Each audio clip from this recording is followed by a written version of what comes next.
नमस्ते।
ठीक है, सभी को नमस्ते।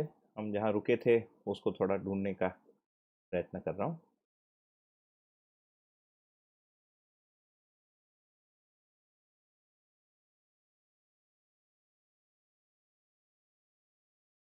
ठीक है, आप सभी को नमस्ते। तो हम लोग शुरू करते हैं। तो 2.5 मिनट हो गया। तो हम लोग अ, अध्याय नंबर 50 तक आए थे। मेरी आवाज़ यदि आ रही है तो एक बार उसमें रिस्पॉन्स कर दीजिएगा।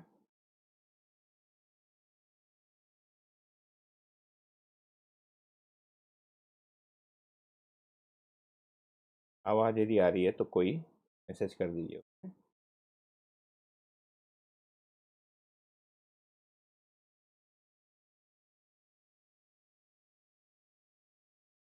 शायद आवाज़ आ रही है।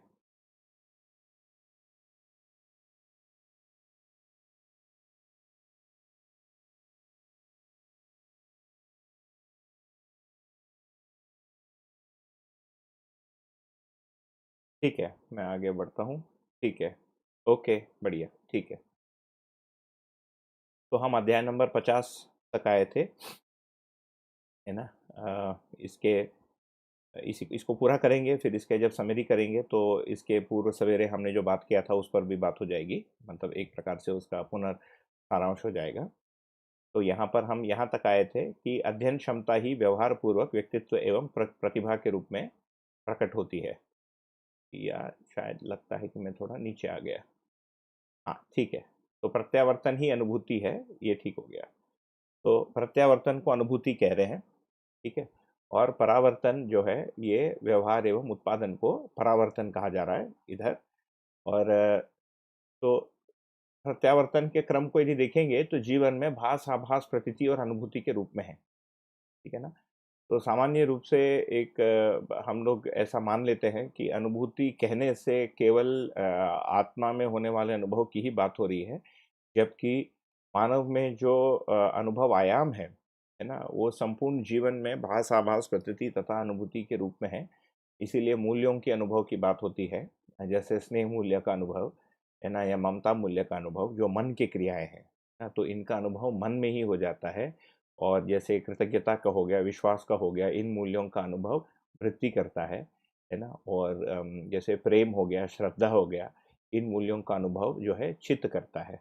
तो ये मन वृत्ति चित्त में हमको मतलब ये जो स्थापित मूल्यों के अनुभव की यदि बात करेंगे हम, तो ये मन वृत्ति चित्त में प्रत्यावर्तन क्रिया के रूप में हमको दिखता है। इसीलिए प्रत्यावर्तन ही अनुभूति कहा है और परावर्तन को व्यवहार एवं उत्पादन कहा है। ठीक है, जो गति क्रिया है ये परावर्तन है। अध्ययन क्षमता चैतन्य क्रिया में स्पष्ट है। मानव का मूल रूप अध्ययन क्षमता ही है। हैं? ये एक बड़ी स्टेटमेंट है। क्या कह रहे हैं? मानव का मूल रूप अध्ययन क्षमता ही है। ये क्यों कहा जा रहा है? क्योंकि मनुष्य अपने में ज्ञान अवस्था की इकाई है, उसमें कल्पनाशीलता और कर्म स्वतंत्रता है। ये हम अध्ययन किए हैं, है ना? और ज्ञान अवस्था की इकाई होने के कारण उसमें संवेदनशीलता तथा संज्ञानीयता, दोनों की ही संभावना रहती है। संवेदनशीलता तो रहती ही है और संज्ञानशीलता या संज्ञानीयता का भी संभावना रहता है ना? इसी को दूसरे अर्थ में जानना, मानना, पहचानना, निर्वाह करना भी कहा है। तो ये जो जानना, मानना, पहचानना, निर्वाह करने के संयुक्त रूप को ही संचेतना कह रहे हैं। तो कुल मिलाकर यदि मनुष्य है तो वो अध्ययन कर ही रहा है ना? तो ये पहचानने से शुरू होता है। जैसे एक छोटा बच्चा पहचानने के क्रम में प्रारंभ करता है, फिर किसी एक समय में वो मूल्यांकन करना शुरू कर देता है कि कोई चीज़ उसके लिए प्रिय है या अप्रिय है। वैसे ही आगे जाके वो किसी चीज़ को लाभ या अलाभ के अर्थ में मूल्यांकन करता ही है। इस अर्थ में समझने की या अध्ययन करने की जो चीज़ है मनुष्य में, ये एक स्वाभाविक रूप से पाया जाता है। तो इसीलिए यहाँ लिखा है कि मानव का मूल रूप अध्ययन क्षमता ही है। अध्ययन क्षमता ही व्यवहार पूर्वक व्यक्तित्व एवं प्रतिभा के रूप में प्रकट होती है। ठीक है, तो यही अध्ययन क्षमता व्यक्तित्व एवं प्रतिभा के रूप में प्रकट होती है। इसके पहले हम जो बात किए उसमें आपको याद होगा, हम प्रतिभा और व्यक्तित्व को कहे थे कि ये अभिव्यक्त होने के अर्थ में है ना? ये पांडित्य ही जब अभिव्यक्त होता है प्रतिभा और व्यक्तित्व कहलाता है। ठीक, तो आगे लाइन अध्ययन प्रामाणिकता को स्थापित करता है ना? प्रामाणिकता अपने में क्या चीज़ है, इस पर हम बात कर चुके हैं इसके पहले। ठीक है, प्रयोग, व्यवहार तथा अनुभव प्रमाण, 3 प्रकार के प्रमाण या 3 आयामों में प्रमाण होते हैं, है ना? और प्रामाणिकता की ही परंपरा होती है, यही अध्ययन है। तो जो प्रमाणित होता है उसी का अध्ययन परंपरा होता है, जो प्रमाणित नहीं है उसका अध्ययन हो नहीं सकता। उसका परंपरा हो नहीं सकता। जैसे कि मान लीजिए यही पुस्तक है, मान लीजिए कि हम लोग इसकी एक परंपरा बनाएँ कि लोग मध्य दर्शन को पढ़ें और पढ़ाएँ, है ना? आगे अभी व्यवहार और उत्पादन और अनुभव की भी बात न भी करें हम, तो भी इसकी परंपरा बनने के लिए, ठीक है, मतलब इसका प्रमाण चाहिए कि एक आदमी पढ़ा है ना? पढ़ा है तो उसमें जो लिखा है उसको उसको स्पष्ट करने की ताकत, योग्यता चाहिए उसमें। उसमें प्रश्नोत्तर करने की क्षमता उसमें चाहिए, ठीक है ना? नहीं तो पढ़ाने की भी परंपरा बन नहीं सकती। मैं केवल पढ़ लूँ और बोल दूँ कि परंपरा बन गया, ऐसा नहीं होता है ना? अभिव्यक्त करने से ही परंपरा होता है। इसीलिए प्रामाणिकता ही परंपरा है, यही अध्ययन है। प्रमाण विहीनता प्रतिभा एवं व्यक्तित्व का सहायक तत्व नहीं है। ठीक? दर्शन के अध्ययन के क्रम में ये हमको एक सामान्य सी चीज़ लगेगी, परंतु भारतीय ट्रेडिशंस में जो लिखा गया है उससे ये एक उनमें से कुछ विचारधाराओं से ये एक डिपार्चर है, इस अर्थ में कि जो ज्ञान है वो व्यक्त भी होता है ना? क्योंकि पहले ज्ञान को अव्यक्त कहा था और अनिर्वचनीय कहा था। तो लिखने में जो भी आशय रहा हो, उसके बाद जो उसकी आशय बन गई, वो सब हम लोग जानते ही हैं।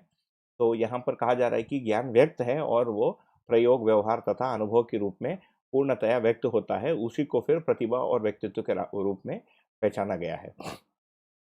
ठीक है, प्रमाण विहीनता प्रतिभा एवं व्यक्तित्व का सहायक तत्व नहीं है, यह अज्ञान एवं अक्षमता का ही द्योतक है। ठीक, अक्षमता एवं अज्ञान का निवारण विधिवत अध्ययन से होता है। तो ये भी बोल रहे हैं कि इससे फिर निवारण कैसे होगा, ये विधिवत अध्ययन से होगा। अध्ययन का परिभाषा क्या है? अधिष्ठान के साक्षी में, ठीक है, और अनुभव के रोशनी में स्मरण पूर्वक यथार्थताओं को समझ लेना, पहचान लेना, इसको फिर अध्ययन कह रहे हैं। ठीक है ना? और जो यथार्थ है वो पूरे दर्शन में लिखा है।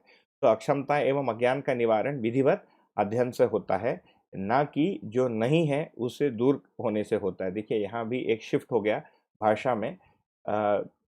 सामान्य रूप से भारतीय परंपरागत दर्शनों में ये मिलता है कि जो गलत है उससे दूर जाना, ठीक है ना? द्वेष नहीं रखना या मोह नहीं होना, ठीक है ना? और या इंद्रिय लिप्सा नहीं होना, उसके जगह यहाँ पर क्या कहा जा रहा है? होने का अध्ययन है। होना जैसे-जैसे स्वीकार होता है या होने की स्वीकृति के साथ जो अयथार्थ है या विधि की स्वीकृति के साथ निषेध अपने आप घटते जाता है। ये भी एक बड़ा डिपार्चर है। ठीक, उदय ही गुणात्मक परिवर्तन व परिमार्जन के लिए बाध्यता है। ये पूरी जो पैराग्राफ है उदय से शुरू हुई थी और ये उदय स्वयं स्फूर्त विधि से होता है, यही अनुमान का आधार भी है।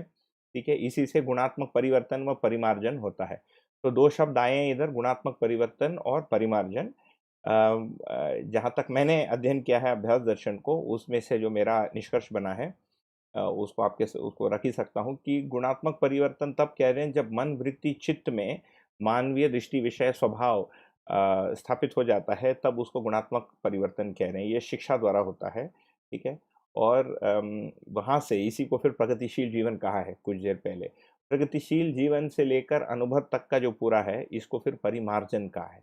तो पहले क्रम को शिक्षा कहा है, दूसरे को दीक्षा कहा है। यही शिक्षा और दीक्षा के रूप में आप अध्ययन किए ही होंगे, इसके पूर्व किन्हीं अध्यायों में आया ही है। ठीक, शिक्षा एवं व्यवस्था ही उदय के लिए समर्थ प्रेरणा है।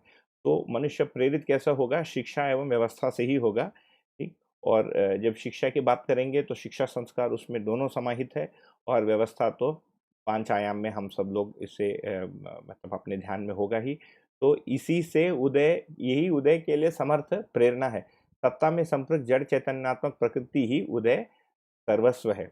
देखिए, उदय किसको कह रहे हैं, है ना? सत्ता में संपृक्त जड़ चैतन्य प्रकृति ही उदय है। तो क्या उदय हो रहा है? अस्तित्व का ही उदय हो रहा है। किसको उदय हो रहा है? जो दृष्टा है, जो अध्येता है, उसको उदय जैसे लग रहा है, पहले से उदय हो रखा है वो, है ना? तो इसीलिए इसके 2 4 10 लाइन पहले भी लिखा था कि अनुमान के पूर्व वो आगम क्रिया थी ही। ठीक? तो हमारे अनुमान में आने के पहले से ही अस्तित्व में व्यापक वस्तु, जीवन, बुद्धि, है ना, धीरता, उदारता, करुणा, ये वस्तु के रूप में रखा ही हुआ है। स्वभाव, धर्म, ये सब वस्तु के रूप में रखा ही हुआ है। उदय किसको हो रहा है? जो अध्येता है, जो ज्ञानावस्था की इकाई है, जो मानव है, उसको वो उदय जैसे महसूस हो रहा है। वही उदय अनुमान का कारण है। और ये कब तक रहेगा ये क्रम? ये जागृति पूर्णता तक या पूर्ण अनुभव तक, है ना, ये इसका जो है क्रम संबद्ध रहेगा। ठीक है? तो उदय ही गुणात्मक परिवर्तन व परिमार्जन के लिए बाध्यता है। शिक्षा एवं व्यवस्था ही इसी के लिए समर्थ प्रेरणा। ये हो गया। तो ये जो उदय है, ये किस रूप में होता है? यह प्रत्यक्ष अनुमान एवं आगम क्रिया के रूप में ज्ञातव्य है। ठीक? तो ये प्रत्यक्ष अनुमान एवं आगम के बारे में हम बात कर चुके हैं, है ना? तो आगम यदि हम वैसे देखें तो जो जैसे ज्ञान ही प्रत्यक्ष हो जाता है, ये कहा जा रहा है इस दर्शन में। सामान्य रूप से ये, इसको हम अभी प्रत्यक्ष कहेंगे, जैसे आप हम एक दूसरे को देख पा रहे हैं, है ना? इससे आप में एक अनुमान बनेगा कि मैं आप ही के जैसे किसी कंप्यूटर के सामने बैठा हूँ, है ना? मैं कंप्यूटर के सामने बैठा हूँ, ये आपको दिख नहीं रहा है, क्योंकि आप मुझे देख पा रहे हैं, आप में अनुमान बनेगा कि मैं कंप्यूटर के सामने बैठा हूँ।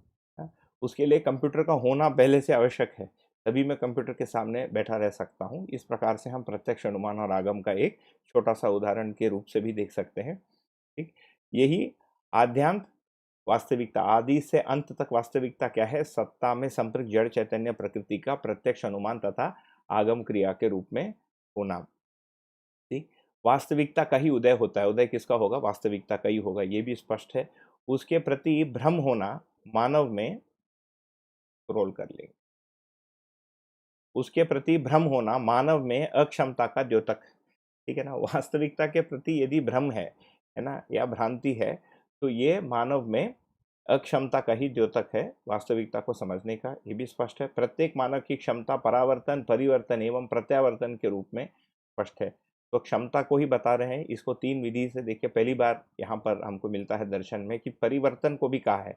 प्रत्यावर्तन अनुभव के रूप में, भास आभास प्रतीति के रूप में, और अनुभूति के रूप में प्रत्यावर्तन। ठीक है? परावर्तन व्यवहार एवं उत्पादन के रूप में, ये दो तो हम पहले भी अध्ययन कर चुके थे। और परिवर्तन धन ऋणात्मक रूप में होता है। ठीक? जैसे मैंने ये जैसे सामने कंप्यूटर है, ये भी परिवर्तन ही है। उत्पादन के आयाम या उपयोग के आयाम में परिवर्तन वस्तुओं में होता ही है। शरीर में भी परिवर्तन होता ही है। इसीलिए शरीर भी अध्ययन के लिए एक वस्तु है कि ये अध्ययन कर पाना है कि ये शरीर नश्वर है ना, ये आगे जाके विवेक से जुड़ता है। ठीक है? तो ये धन ऋणात्मक रूप में परिवर्तन किस में होगा? जो ये जड़ संसार में होगा। शरीर भी प्राणावस्था की इकाई है, तो जो भी परिवर्तन होता है ये शरीर में देखा जाता है सर्वप्रथम अध्ययन के रूप में। और जिन वस्तुओं को हम उपयोग करते हैं, जैसे घर हो गया, गाड़ी हो गया, है ना, जो भी चीज़ें हो जाती है, ये सारी चीज़ें हमको ऋण धनात्मक परिवर्तन के क्रम में दृष्टिगोचर है। ठीक? इससे अधिक मानव का प्रकटन नहीं है ना? परिवर्तन, परावर्तन तथा प्रत्यावर्तन से अधिक मानव में कोई भी वस्तु प्रकटन के लिए नहीं मिलती है। गुणात्मक परिवर्तन पूर्वक ही मानव क्रिया पूर्णता एवं आचरण पूर्णता से संपन्न होता है। यही उदय की आद्यांत चरितार्थता है। तो ये जो उदय, अस्तित्व ही उदय हो रहा है ना? और वो मनुष्य में उदय जैसे अनुमान के रूप में दिखता है, इससे अधिक फिर अनुमान खत्म हो जाता है। क्रिया पूर्णता तथा आचरण पूर्णता, इन दोनों पूर्णताओं में से अधिक कोई अनुमान बनता नहीं, है ना? व्यवहार, जहाँ तक व्यवहार के परावर्तन की बात है, इसका अनुमान क्रिया पूर्णता में समाप्त हो जाता है। और अनुभव के बारे में जो भी अनुमान है, यह आचरण पूर्णता के ज्ञान में समाप्त हो जाता है। ठीक? फिर उपभोग क्या है इसको बता रहे हैं। देखिए वो शिफ्ट हो गया, जो सब्जेक्ट ऑफ डिस्कशन है। अप्रधान रूप में किया गया भोग ही उपभोग है ना। अप्रधान रूप में किया गया भोग ही उपभोग है। ये उपभोग शब्द इसीलिए महत्वपूर्ण है समझने के लिए। हमको अनुभव दर्शन में एक वाक्य मिलता है ना कि जिस व्यक्ति का उत्पादन उपभोग अधिकांश उत्पादन वितरण में और उसका न्यून भाग उपभोग में प्रयुक्त होता है, वही ब्रह्मानुभूति अधिकार पाने का लक्षण है ना। तो ये अप्रधान रूप में जब भोग होता है किसी एक स्टेज में, तो ये भी गुणात्मक परिवर्तन में, पहले हम देखें कि विश्वास संपन्नता, सामाजिकता, प्रगतिशील जीवन, अभी हम उपभोग के बारे में उसी हम गुणात्मक परिवर्तन के क्रम को देखेंगे। मानवतापूर्ण जीवन में संपूर्ण भोग अवरीयता के रूप में, दिव्य मानवता में नगण्यता के रूप में तथा अमानवीय जीवन में अति प्रधान रूप में होना ज्ञातव्य है। इस लाइन को कैसे समझें? पुनः एक बार हम स्मरण करेंगे कि मानव, देव मानव, दिव्य मानव की जो प्रमाण है, ये अनुभव के बाद ही है, इसके पहले इनका ज्ञान होता है। जैसे साक्षात्कार में जो साक्षात्कार की वस्तु होगी या जो चेतना साक्षात्कार होता है, वो मानव चेतना का ही साक्षात्कार होगा। जीव चेतना का तो ज्ञान साक्षात्कार में होगा नहीं, है ना? वैसे ही आगे जाके देव मानवीयता क्या है, दिव्य मानवीयता क्या है, इसका भी ज्ञान होगा। अनुभव के बाद इसको प्रमाणित करने का शेष बचा रहता है ना? और वो प्रमाणित करने के क्रम में क्या होता है, वो एक अलग डिस्कशन है, शायद समाजशास्त्र या संविधान जैसे किसी पुस्तक में आएगी वो संदर्भ। परंतु अभी हमारे यहाँ जो लिखा है, इसके पर्पस के लिए यदि देखेंगे, तो हम ये देख सकते हैं कि अमानवीय जीवन में अति प्रधान रूप में भोग को लिखा है। तो भोग ही वरीयतम वस्तु है अमानवीयता जीवन में। तो अल्प वस्तु क्या है फिर? व्यवहार है। जैसे ही मानवीयता, है ना, मानवीयता की स्वीकृति हम अध्ययन पूर्वक प्रगतिशील जीवन के रूप में अपने आप को पाते हैं, विश्वास संपन्नता के साथ पाते हैं, तो ये जो भोग है, ये अवरीयता के रूप में हो जाता है। वरीयता क्या हो जाता है? व्यवहार। संबंधों को पहचान कर निर्वाह करना ही वरीयता के रूप में हो जाता है। और आगे जाके दिव्य मान्यता, मतलब दिव्य मान्यता के ज्ञान में, अनुभव में, अनुभव पूर्वक क्या हो जाता है? ये नगण्यता के रूप में हो जाता है। तो ये नहीं कह रहे हैं कि नहीं रहता, है ना? उपभोग खत्म हो गया, क्योंकि अनुभव संपन्न व्यक्ति खाएगा कि नहीं खाएगा? बिल्कुल खाएगा। हम आप में से कई लोग देखे हैं काफ़ी ठीक-ठाक से ही भोजन सेवन करते हैं अनुभव संपन्न व्यक्ति भी, परंतु वो नगण्यता के रूप में है। सबसे प्रधान रूप में यदि देखेंगे, तो ये तीनों ही चीज़ यदि देखेंगे, मन के आस्वादन से जुड़ता है। लक्ष्य मूलक आस्वादन, मूल्य मूलक आस्वादन और रुचि मूलक आस्वादन। तो रुचि मूलक आस्वादन की प्रधानता बराबर ये भोग जो है अति प्रधान रूप में होना। उससे जो शिफ्ट होता है वो मूल्य मूलक आस्वादन का प्रधानता होना, व्यवहार का प्रधानता होना और भोग की, है ना, अप्रधानता होना। और उसके तुलना में फिर व्यवहार, ऐसा नहीं कि मूल्य नगण्य हो गया लक्ष्य मूलक आस्वादन में, परंतु जागृति के लिए प्रेरणा देना और जागृति को स्थापित करना और व्यवस्था के लिए सोचना, ये लक्ष्य मूलक आस्वादन प्रधान विधि से जीने का तात्पर्य है। इन 3 चीज़ों को हम इस जगह से जोड़ के बड़े आसानी से समझ सकते हैं। यही अमानवीयतावादी जीवन में अपव्ययता का प्रधान कारण है ना? तो अपव्यय क्यों होता है? क्योंकि भोग जो है ये अति प्रधान रूप में है। विषय प्रमत्तता, क्रूरता के लिए प्रधान कारण है। तो क्या मतलब है विषय प्रमत्तता का? मतलब कि विषयों में जो हम ग्रसित हो जाते हैं, या विषयों में जब हम ग्रसित हो जाते हैं और उस विषय के लक्ष्य को प्राप्ति से यदि कोई इकाई या व्यक्ति या कोई संबंध रोकता है, उस समय हम क्रूरतापूर्वक उसमें प्रस्तुत होते हैं। ये चीज़ जीवों में भी देखा जाता है ना? जैसे आपका ही पालतू कुत्ता हो, बड़ा प्रेम प्यार करता हो आपसे, परंतु उसको भोजन करते समय यदि कोई डिस्टर्ब किया, तो कुत्ता भिन्न विधि से प्रस्तुत होता है। और बाकी जो जंगल में जो क्रूर जानवर हैं, वो तो और भी क्रूरतापूर्वक प्रस्तुत होते हैं। जैसे शेर हो गया, है ना? उसने किसी हिरण को मार के रखा है, गलती से भी उसके आस-पास यदि हम उस समय चले गए, तो है ना, वो काफ़ी क्रूरतापूर्वक, आक्रोशपूर्वक प्रस्तुत होता है। यही चीज़ हम मानव में भी देखते हैं, है ना? भोजन करते समय यदि कोई इंटरप्शन होता है, या हमारा खाना ठंडा हो गया, या किसी के आने की वजह से हमारे खाने में कुछ कमी आ गई, है ना? या खाते समय कोई आ गया आपके घर में, है ना? और आपको भूख लगी थी और आप खाने के लिए वेट कर रहे हैं, तो शरीर का जो दबाव है मन पे पड़ के, मन का दबाव वृत्ति पे, वृत्ति का दबाव चित्त पे पड़ के, है ना? और ये सब फ्रैक्शन ऑफ अ सेकंड, है ना? बहुत ही फास्ट हो जाता है। कई बार हो सकता है कि हमारे अंदर ही अंदर क्रोध और क्रूरता बन जाए। कई बार हम उसको व्यक्त भी कर देते हैं।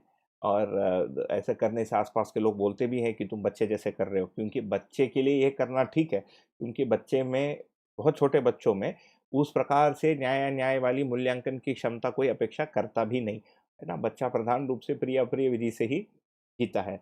उनमें अधिकांश लाभालाभ प्रवृत्ति भी नहीं होती है ना? मतलब मूल्यांकन क्षमता नहीं होती है। तो ये हम देख सकते हैं, इसका क्रूरता जो है अमानवीयतावादी जीवन में जब अति प्रदान हो जाता है भोग, इसमें दिखता है। विषय प्रमत्तता सम्मोहनात्मक आवेश है ना? तो ये किस चीज़ के प्रति सम्मोहन है? शरीर जो सम्मोहन है, इसको फिर विषय प्रमत्तता कह रहे हैं। इसमें होने वाला व्यवधान क्रूरता में परिवर्तित होते हैं, आएगी आगे, है ना? इसमें जो व्यवधान होता है, यही क्रूरता में परिवर्तित होता है। इसी कारणवश भ्रमित मानव का सामाजिक होना संभव नहीं है। इसी एग्जाम्पल को हम अभी लिए, वो काफ़ी स्पष्ट है। व्यवहार की अपेक्षा में ही भोगों की प्रधानता एवं अप्रधानता सिद्ध होती है। इसी को थोड़ी ही देर पहले मैंने कहा था, है ना? तो व्यवहारिक शिष्टता एवं मूल्यों का उपेक्षा पूर्वक किया गया भोग ही अपव्यय तथा उसमें भोग प्रवृत्ति ही प्रमत्तता है, जो स्पष्ट है। ये भी मुझे लगता है उसी मेरे डिस्क्रिप्शन से ये भी लाइन क्लियर हो गया होगा आपको। शिष्टता पूर्वक ही संपूर्ण भोग संयत होता है, फलतः अप्रदान होता है, जो मानवीयता के सीमा में सार्थक होना स्पष्ट है। इस लाइन का क्या तात्पर्य है? ये जो प्रगतिशील जीवन के बारे में ऊपर बात किया था, उसको यहाँ पर इंगित कर रहे हैं। उसमें शिष्टता आ जाती है, संबंधों को पहचान कर उनको निर्वाह करने की एक क्षमता, योग्यता और मूल में पात्रता रहता ही है हमारे अध्ययन के रूप में, है ना? या पात्रता के साथ ही हम अध्ययन कर पाते हैं। तो इसमें शिष्टता आ जाती है, इसके वजह से संपूर्ण भोग जो है संयत होना, तो संयत भोग करने की स्थिति। तो यदि हम अध्ययन के क्रम में एक गुणात्मक परिवर्तन या एक बहुत ही एक ठोस क्वालिटेटिव शिफ्ट यदि हम देखें, है ना? अपने में देखने का मतलब निरीक्षण करना, है ना? तो वो एक मापदंड यहाँ पर एक मिलता है कि क्या हमारा भोग प्रवृत्ति इंद्रिय तथा विषय प्रवृत्ति में जो लिप्सा है या उसकी जो प्रधानता है, उससे क्या संबंधों को हम प्रधान रूप में रख पाते हैं कि नहीं।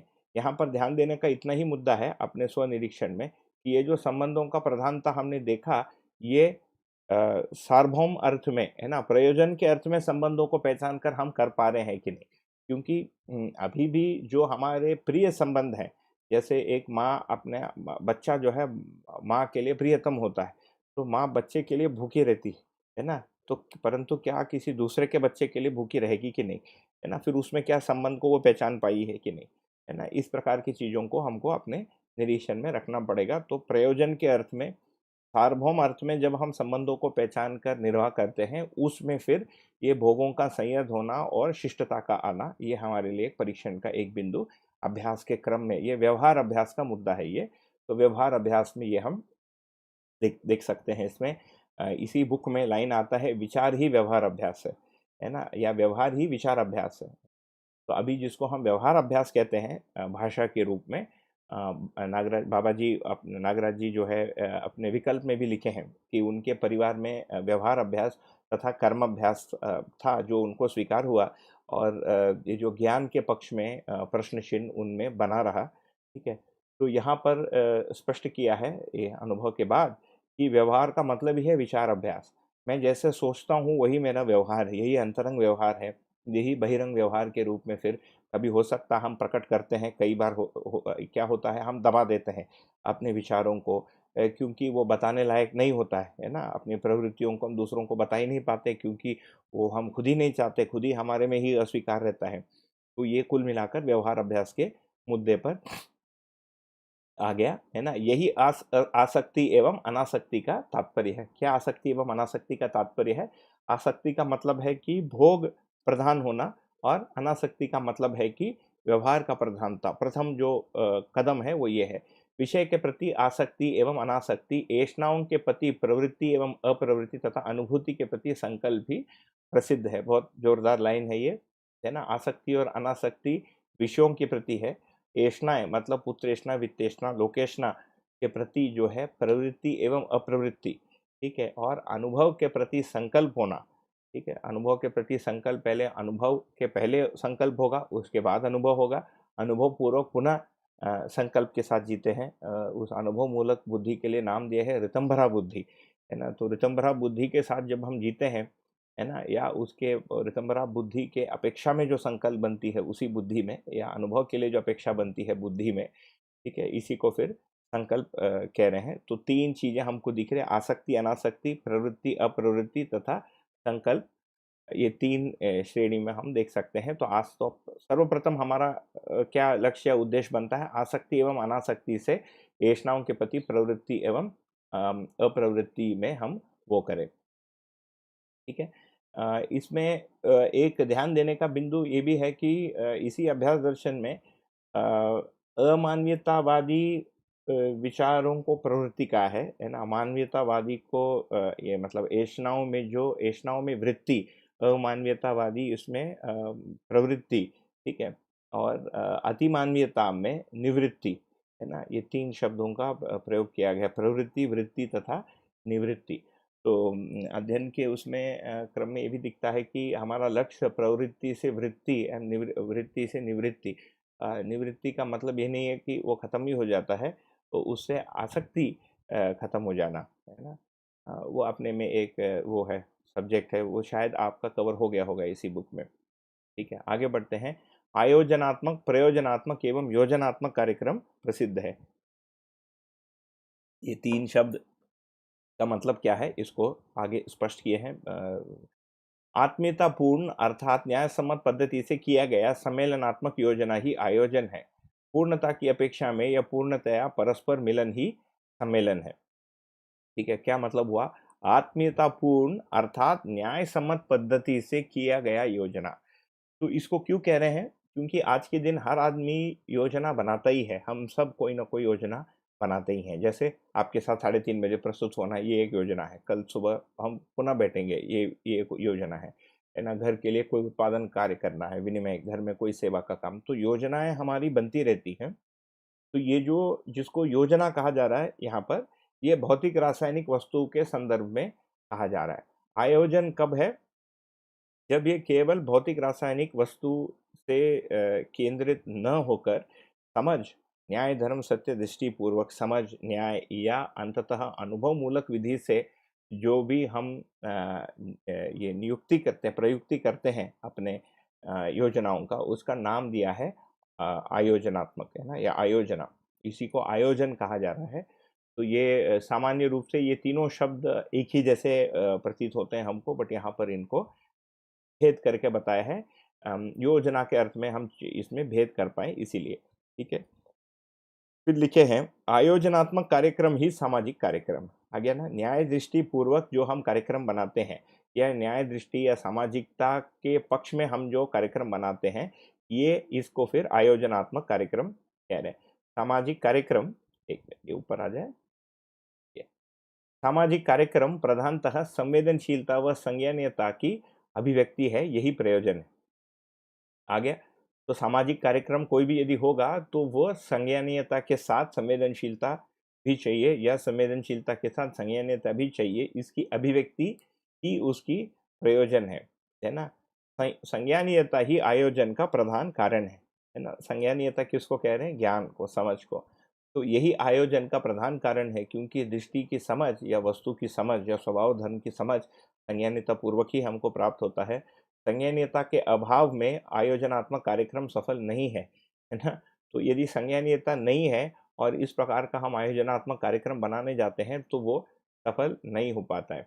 इसका यदि हम उदाहरण देंगे, जैसे मुझे ज्ञान नहीं है ना, और मुझ में ज्ञान है, मैं मानता हूँ, या मैं जानता हूँ कि मुझे ज्ञान नहीं है और मैं उसका एक्टिंग करता हूँ, दोनों हो सकता है संभावना, है ना। और दोनों के पर्याप्त हमको उदाहरण इस धरती, हमारे समाज, अपने सिटी में भी मिलते ही होंगे लोग, है ना।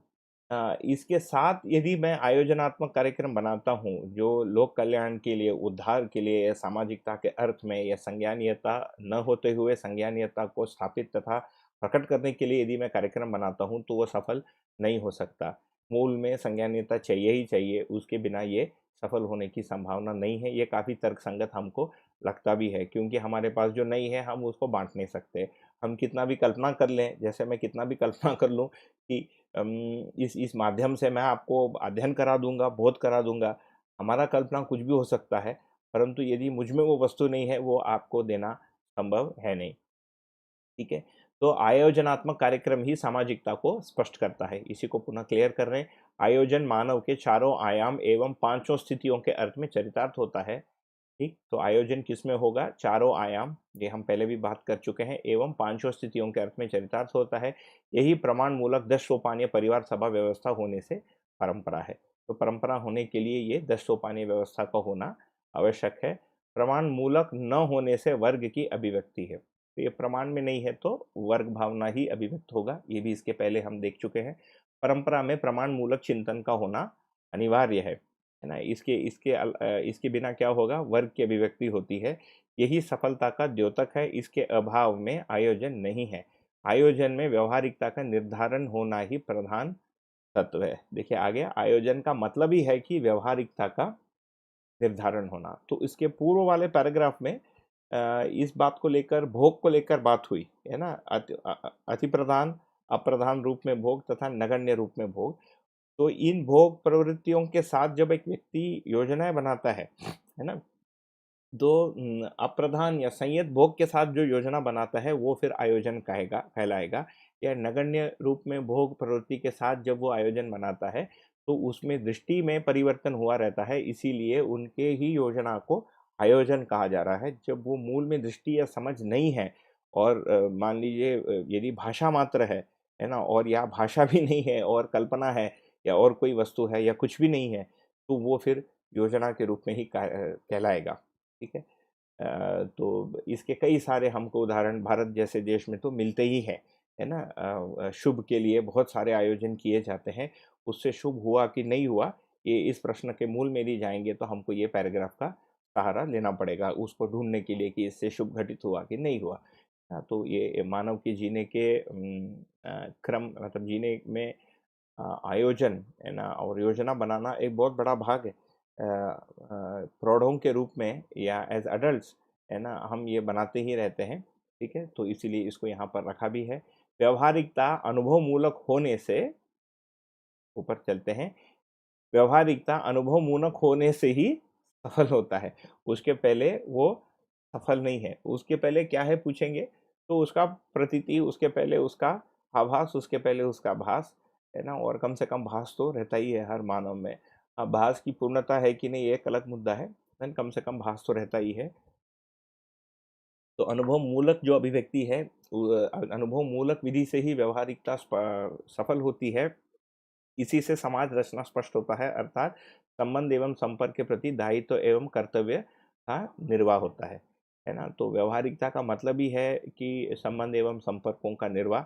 और इस पर तो हम ये कैसे समाज रचना को बनाने में सक्षम है, इसके बारे में हम इसके जस्ट पहले ही बात किए थे सवेरे। फलतः समाज की अखंडता एवं अक्षुण्णता, क्योंकि संबंधों का निर्वाह से समाज रचना, उससे अखंड समाज का होना। ठीक है, आयोजन की चरितार्थ तथा अखंडता में है, न कि विघटन में। तो कोई भी धर्म आयोजन के रूप में हम जो आयोजन करते हैं उससे अखंडता यदि स्थापित होता है, ये और एक क्रम मिलता है हमको, तो वो सार्थक कहलाएगा, है ना। यदि आयोजन हम धर्म के नाम पे या मानवता के नाम पे कोई भी आयोजन करते हैं और वो यदि मानव में विघटन के लिए कारक तत्व बनता है तो फिर वो सफल है, ये माना नहीं जाएगा। संपूर्ण आयोजन, देखिए नेक्स्ट लाइन में आ गया, संपूर्ण आयोजन मानव धर्मीयता को प्रसारित करने के लिए बाध्य है।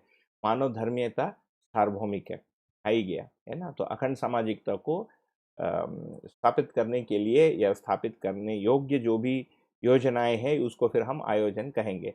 मानव संस्कृति सभ्यता विधि एवं व्यवस्था के रूप में ही मानव धर्मीयता प्रसारित होता है। ये भी एक बढ़िया एक हमको सूत्र मिलता है इधर कि मानव धर्मीयता फाइनली प्रसारित कैसे होगा, है ना, कैसे दिखेगा? मानवीय संस्कृति सभ्यता विधि तथा व्यवस्था के रूप में दिखता है। तो सार्वभौम मानवीय संस्कृति, सार्वभौम मानवीय सभ्यता, सार्वभौम मानवीय विधि तथा सार्वभौम मानवीय व्यवस्था के रूप में ही ये प्रसारित होते हुए दिखता है। इस जगह पर हम एक प्रश्न हमारे मन में ये भी बन सकता है कि ये सब तो बाहर होना है ना, इसको लेकर अभ्यास दर्शन में पढ़ के मैं क्या करूँ? मेरे अनुसार इसका उत्तर ऐसा बनता है, ये इसीलिए अभ्यास दर्शन में लिखा है क्योंकि कहीं न कहीं हमारे में ये सब चीज़ें होने की संभावनाएँ हैं, है ना? हम अभ्यास दर्शन पढ़ते हैं, फिर योजना वैसे ही बनाते हैं। हम अभ्यास दर्शन पढ़ते हैं या सोचते हैं, उसके बाद हम आयोजन भी उसी विधि से बनाते हैं। तो मानव में जो कल्पनाशीलता है, जो चित्त है, चित्त का क्षेत्र बहुत विशाल है ना? वृत्ति का क्षेत्र बहुत विशाल है। इसमें जो पूर्व संस्कार, वातावरण और जो भी मान्यताओं के रूप में हमारी में पता नहीं कौन से कोने में कैसी किस प्रकार की चीज़ बैठी है, उसको मुझे लगता है इंगित करने के लिए, उसको टटोलने के लिए, उसको निरीक्षण परीक्षण योग्य बनाने के लिए इतने विधियों से वस्तुओं को यहाँ पर रखा गया है अभ्यास दर्शन में, है ना? तो हो सकता है कि आप में से कोई व्यक्ति आज तक आयोजन का सोचा ही नहीं हो, तो जब भी सोचते हैं ऐसे ही बनता है। बट जो भी व्यक्ति आयोजन के बारे में कभी सोचे हों, किए हों शायद शरीर यात्रा में, पूर्व शरीर यात्रा में, उनके लिए फिर ये लाइन काम कर देता है। तो इसीलिए ये भी हम पाते हैं कि अध्ययन करते समय कई बार ऐसा लगता है कि कोई एक लाइन हमको छू गई और किसी दूसरे व्यक्ति को कोई दूसरी विधि से दूसरे प्रकार की लाइन छू गई, उसका उत्तर हमको इस विधि से इसमें मिलता है। ठीक है? अब योजनाओं में आते हैं। योजनाएँ उत्पादन विनिमय के संबंध में होती हैं, जो साधन नियोजन सहित परियोजना में परिवर्तित हो जाती हैं, है ना? ये भी स्पष्ट है। तो उत्पादन विनिमय होता है, फिर परियोजना मतलब उसकी डिटेल प्लानिंग प्रोसीजर बना के ये योजनाएँ परिवर्तित हो जाती हैं। व्यवसाय में उत्पादन ही प्रमुख उद्देश्य है, ठीक? ये भी स्पष्ट है। आयोजन में विनियोग संबंधी, योजना में नियोजन संबंधी निश्चय, निर्णय, संभावना, व्यावहारिकता एवं प्रमाण सम्मत होना आवश्यक है। तो आयोजन में जब उसको करते हैं उसी चीज़ को विनियोग नाम दे रहे हैं, और योजना में जब करते हैं उसको नियोजन के रूप में करते हैं। पुनः भाषा के रूप में उसको भेद कर दिया। तो आयोजन को पूरा कैसे करेंगे वो वाली भाग विनियोग के रूप में आ गया, और योजना को जब करने जाएंगे तो उसको नियोजन करेंगे या नियोजित करना। ठीक है? प्रमाण परंपरा पूर्व की आयोजनात्मक एवं योजनात्मक कार्यक्रम सफल होता है ना? आयोजनात्मक कार्यक्रम अर्थ के सदुपयोग एवं सुरक्षात्मक तथ्य को स्पष्ट करता है। तो आयोजनात्मक कार्यक्रम अंततः सफल होने के लिए प्रमाण परंपरा की आवश्यकता पड़ती है ना? और ये भी यदि देखेंगे तो धर्म नीति से जुड़ता है ना? सदुपयोग एवं सुरक्षात्मक कार्यक्रम धर्म नीति एवं राज्य नीति है। तो धर्म नीति और राज्य नीति को पालन करता हुआ व्यक्ति जब कार्यक्रम बनाता है, वो आयोजनात्मक कार्यक्रम ही बनेगा। ठीक है? यही आयोजन का मूल तत्व एवं मूल लक्ष्य है। इसे सफल बनाने के लिए ही ऐतिहासिक प्रेरणा भी सहायक होता है। इन ऐतिहासिक स्मरण परंपराओं में, तो ये देखिए यहाँ पर अभी आ रहे हैं कि ये इतिहास के रूप में, है ना? जैसे अभी अपने दर्शन शास्त्रों में भी स्मृति परंपरा एक है ना? तो पहले जो महापुरुष जिए और लोग जो जिए, उनकी जीवन शैली, उनके जीवन यापन, उनके जीवन दर्शन को बताया गया है, दर्शाया गया है। कई प्रकार के अवतार पुरुष हुए हैं भारत में, पूरे विश्व में हुए हैं, है ना? तो इनका फिर उपयोगिता किस अर्थ में सिद्ध होता है, उसको आगे बता रहे हैं। इन ऐतिहासिक स्मरण परंपराओं में सामाजिकता ही उत्प्रेरक तत्व है। ठीक है? तो यदि ये सामाजिकता को स्थापित नहीं करता है, तो वर्गीयता के से मानव का ऐतिहासिक सिद्ध होना संभव नहीं। तो यदि ये वर्गीयता को प्रोत्साहन दे रहा है, तो ये ऐतिहासिक कार्यक्रम निरर्थक साबित होता है। इसीलिए प्रत्येक आयोजन मानवीयतापूर्ण अथवा अति मानवीयतापूर्ण संचेतना से ही सफल होता है, अन्यथा असफल होता है। ठीक है? तो बड़े पंडाल में आयोजन करने के पहले कुल मिलाकर ये कह रहे हैं कि खुद सुधर जाओ बड़े पंडाल बनाने के पहले, है ना? उसकी योजनाएँ बनाने के पहले, उसके पूर्व में व्यवसाय संबंधी योजनाएँ हो सकती हैं। जैसे चैप्टर नंबर 49 में हुआ था, वैसे ही 50 में भी एक छोटा-सा समरी भी नहीं कहना चाहिए, उसी के बिंदुओं को एक जगह मैंने इकट्ठा कर लिया था। शायद ये आपको अ, मतलब अपने डिस्कशन को एक प्रकार से ये करने के लिए मदद करेगा, तो मैं इसको खोल देता हूँ। आज वो किसी ने फ़ोन किया था, तो उसको टेलीग्राम ग्रुप में मैंने भेज भी दिया था। आप लोगों को मिल भी गया होगा ये। तो चैप्टर नंबर 50 में अभी हम जो बात किए, क्योंकि गति भी थोड़ी तेज़ रही है, तो एक प्रकार से क्विक समरी कर लेते हैं, है ना? तो चैप्टर नंबर 50, इसमें यदि देखेंगे संपूर्ण प्रकार के अभ्यास, हम जो भी अभ्यास करते हैं वो किसके लिए है? उत्पादन में समृद्धि, व्यवहार में सहअस्तित्व, विचार में समाधान तथा सत्य में अनुभूति को व्यवहारगम्य बनाने के लिए ही संपूर्ण प्रकार के अभ्यास है। इसके विपरीत हम जो भी करते हैं वह अव्यावहारिक तथा अमानवीय सिद्ध होता है। ठीक है? तो 3 प्रकार के जीवनों के बारे में हम देखें इसमें। स्थूल जीवन उत्पादन एवं व्यवहार के रूप में, सूक्ष्म जीवन को विचार का है, मन, वृत्ति एवं चित्त, तथा कारण जीवन को बुद्धि एवं आत्मा। मानव के रूप में देखेंगे तो तीनों बुलेट में जो लिखा है एक साथ होता है। जीवन के रूप में देखेंगे तो दूसरा और तीसरे बुलेट में जो चीज़ें लिखी रहती हैं, लिखी हैं, ये दोनों एक साथ होता है। विचार पूर्णता किसको कह रहे हैं? निपुणता, कुशलता एवं पांडित्य हो जाना ही विचार पूर्णता है, और ये विचार पूर्णता को स्थापित करना ही शिक्षा का लक्ष्य है। तो शिक्षा का लक्ष्य केवल पांडित्य नहीं है, केवल ज्ञान नहीं है, केवल व्यवहार नहीं है, और केवल उत्पादन नहीं है। उत्पादन में तो निपुणता होना ही होना है, उसके साथ व्यवहार कुशल भी एक व्यक्ति होना है, और ज्ञान के अर्थ में भी उसमें समझ होनी है। तो ये तीनों मिलकर फिर हमको शिक्षा के लक्ष्य के अर्थ में दिखता है। इसी को शिक्षा के रूप में यहाँ हम पढ़ते भी हैं इसको, जीवन विद्या है ना, वस्तु विद्या और व्यवहार विद्या, या जीवन विद्या और वस्तु विद्या के रूप में भी लिखा है। ठीक है, जो भी पराभाव होता है वो उत्पादन एवं व्यवहार में ही होता है, वो अनुभव में नहीं होता। इसको भी हमने देखा। फिर भौतिकी अध्ययन की उपलब्धि एवं मूल्य त्रयानुभूति चैतन्य प्रकृति के अध्ययन की गरिमा है ना? तो व्यवहार चरित्रता, चरितार्थता, तो व्यवहार में किसी वस्तु, मतलब व्यवहार चरितार्थ होना का मतलब क्या हुआ? मूल्यानुभूति योग्य क्षमता स्थापित होना ही व्यवहार का चरितार्थता होना है ना? और ये मूल्यानुभूति ही चैतन्य प्रकृति का विधिवत अध्ययन भी है। तो हम अपने में ही या जीवन में ही, है ना, जीवन की संज्ञा स्वयं भी दिया है। तो जीवन की संज्ञा को स्वयं, तो स्वयं में जब हम मूल्यों को पहचान पाते हैं, चाहे वो भास आभास या प्रतीति या है ना, अनुभूति के रूप में, या भास आभास के रूप में, अनुभव के रूप में हम जब पहचानते हैं, तब अपने आप का ही हमको अध्ययन भी होता है ना?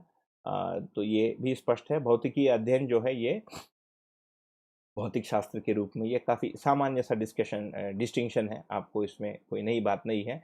मानव की क्षमता के बारे में हम देखिए, ये 3 विधियों से है: परिवर्तन, परावर्तन तथा प्रत्यावर्तन। प्रत्यावर्तन को अनुभव कह रहे हैं, परावर्तन व्यवहार एवं उत्पादन, परिवर्तन को धन ऋणात्मक परिवर्तन।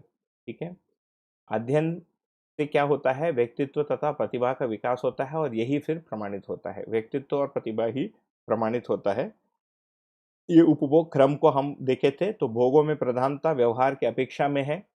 तो अति प्रधान जो भोग होता है उसको विषय प्रमत्तता से ये क्रूरता में परिवर्तित होता है। ये इसमें क्या होता है? व्यवहारिक शिष्टता एवं मूल्यों का उपेक्षा होता है। ठीक है ना?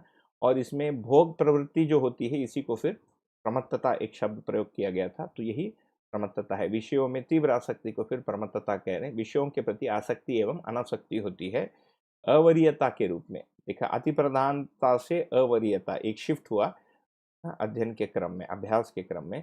अवरीयता में क्या हुआ? शिष्टता पूर्वक संयत भोग हो गया, तो ये अप्रधान रूप में हो गया, और इसमें ऐषणाओं के प्रति प्रवृत्ति एवं अप्रवृत्ति, इसी को फिर वृत्ति का है ना? तो ये प्रवृत्ति जो है ये वृत्ति में आ जाता है ना? या ऐषणाओं के प्रति हमारे में वृत्ति आ जाती है, पुत्रेषणा, वित्तेषणा, लोकेषणा के रूप में। तो पुत्रेषणा, वित्तेषणा, लोकेषणा का मतलब क्या है? यदि हम ये पूछें, तो पुत्रेषणा का मतलब है कि परिवार व्यवस्था में जीने की स्वीकृति, ये पुत्रेषणा है। वित्तेषणा का मतलब है कि उत्पादन व्यवस्था में भागीदारी करने की स्वीकृति, ये वित्तेषणा है। और लोकेषणा जो है ये समग्र व्यवस्था में भागीदारी करने की जो स्वीकृति है, ये लोकेषणा है। ये इन 3 विधियों से इन 3 ऐषणाओं को हम पहचान सकते हैं, इसको हम अभ्यास कर भी सकते हैं। इन्हीं ऐषणाओं को हम और आगे कभी बात कर लेंगे, परंतु इन्हीं ऐषणाओं को यदि देखेंगे, ऐसा लगता है कि आज भी लोगों में है। तो क्या आज हमारे में, जैसे हर आदमी, जैसे आप लोग बैठे हैं, अपने घर में ही बैठे हैं, है ना, घर में कोई ना कोई काम करते ही हैं, तो क्या ये परिवार व्यवस्था में भागीदारी हुआ कि नहीं हुआ, है ना? यहाँ पर एक प्रश्न बनता है। तो इसमें यदि हम देखेंगे तो ऐषणाओं में जीने के स्थितियाँ अलग अलग बनती हैं। जैसे इसका एक ह्रास अवस्था बनेगा, विषम अवस्था, है ना? फिर इसका विषम सम, सम विषम सम, सम मध्यस्थ और मध्यस्थ, इतने क्रम में ऐषणाओं में जीने की बात आती है। इसके विस्तृत चर्चा में हम अभी नहीं जाएंगे। तो अभी जो भी व्यक्ति पुत्रेषणा, वित्तेषणा, लोकेषणा, अभी हमको लग सकता है कि लोग ऐसे जीते हैं या मैं ऐसे जीता हूँ, परंतु ये विषम विषम सम, सम विषम सम, सम मध्यस्थ, मध्यस्थ, है ना, रूप में हो सकता है। इसको हमको निरीक्षण करने की आवश्यकता है। और अवरीयता से क्या है? नगण्यता। नगण्यता का मतलब अनुभव की बात हो रही है, तो अनुभव के प्रति संकल्प या अनुभव मूलक संकल्प में उपभोग क्रम जो है ये नगण्यता के रूप में हमको दिखता है। तो ये भी एक बढ़िया एक मापदंड है अध्ययन में। हमारे में कोई गुणात्मक परिवर्तन को आंकने में। क्योंकि अध्ययन में ये बात तो आ जाता है, जैसे हम पुस्तक पढ़े और पढ़ा दिए, है ना? जैसे अब मैंने पढ़ा है, आपको पढ़ा देता हूँ, तो उसमें मुझे भी, और मान लीजिए 10-50 लोगों ने इसको लाइक कर दिया, है ना? तो मैं भी मान लूँगा कि मैं समझ गया, आप भी मान सकते हो कि मैं समझ गया। तो हमारे में गुणात्मक परिवर्तन होता है कि नहीं, उसके लिए अभ्यास दर्शन में काफ़ी सारे ऐसे सूत्र दिए हैं। आयोजनात्मक कार्यक्रम काफ़ी लंबा है, मुझे लगता है हम इसको स्किप ही कर लेंगे, बट इसके मुख्य बिंदु को यदि देखेंगे तो न्याय सम्मत पद्धति से योजना बनाना, है ना? ये सामाजिक कार्यक्रम होना, इसमें से संज्ञानीयता व्यक्त होना, व्यवहारिकता का निर्धारण होना, सार्वभौम धर्मियता का प्रसारण करना और मूल तत्व एवं मूल लक्ष्य के अर्थ में सदुपयोग एवं सुरक्षात्मक तथ्य को स्पष्ट करना, ये आयोजनात्मक कार्यक्रम हो गया।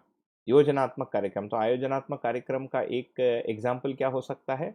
जैसे श्रद्धेय नागराज जी ने मान लीजिए जीवन विद्या सम्मेलन एक बनाया, है ना?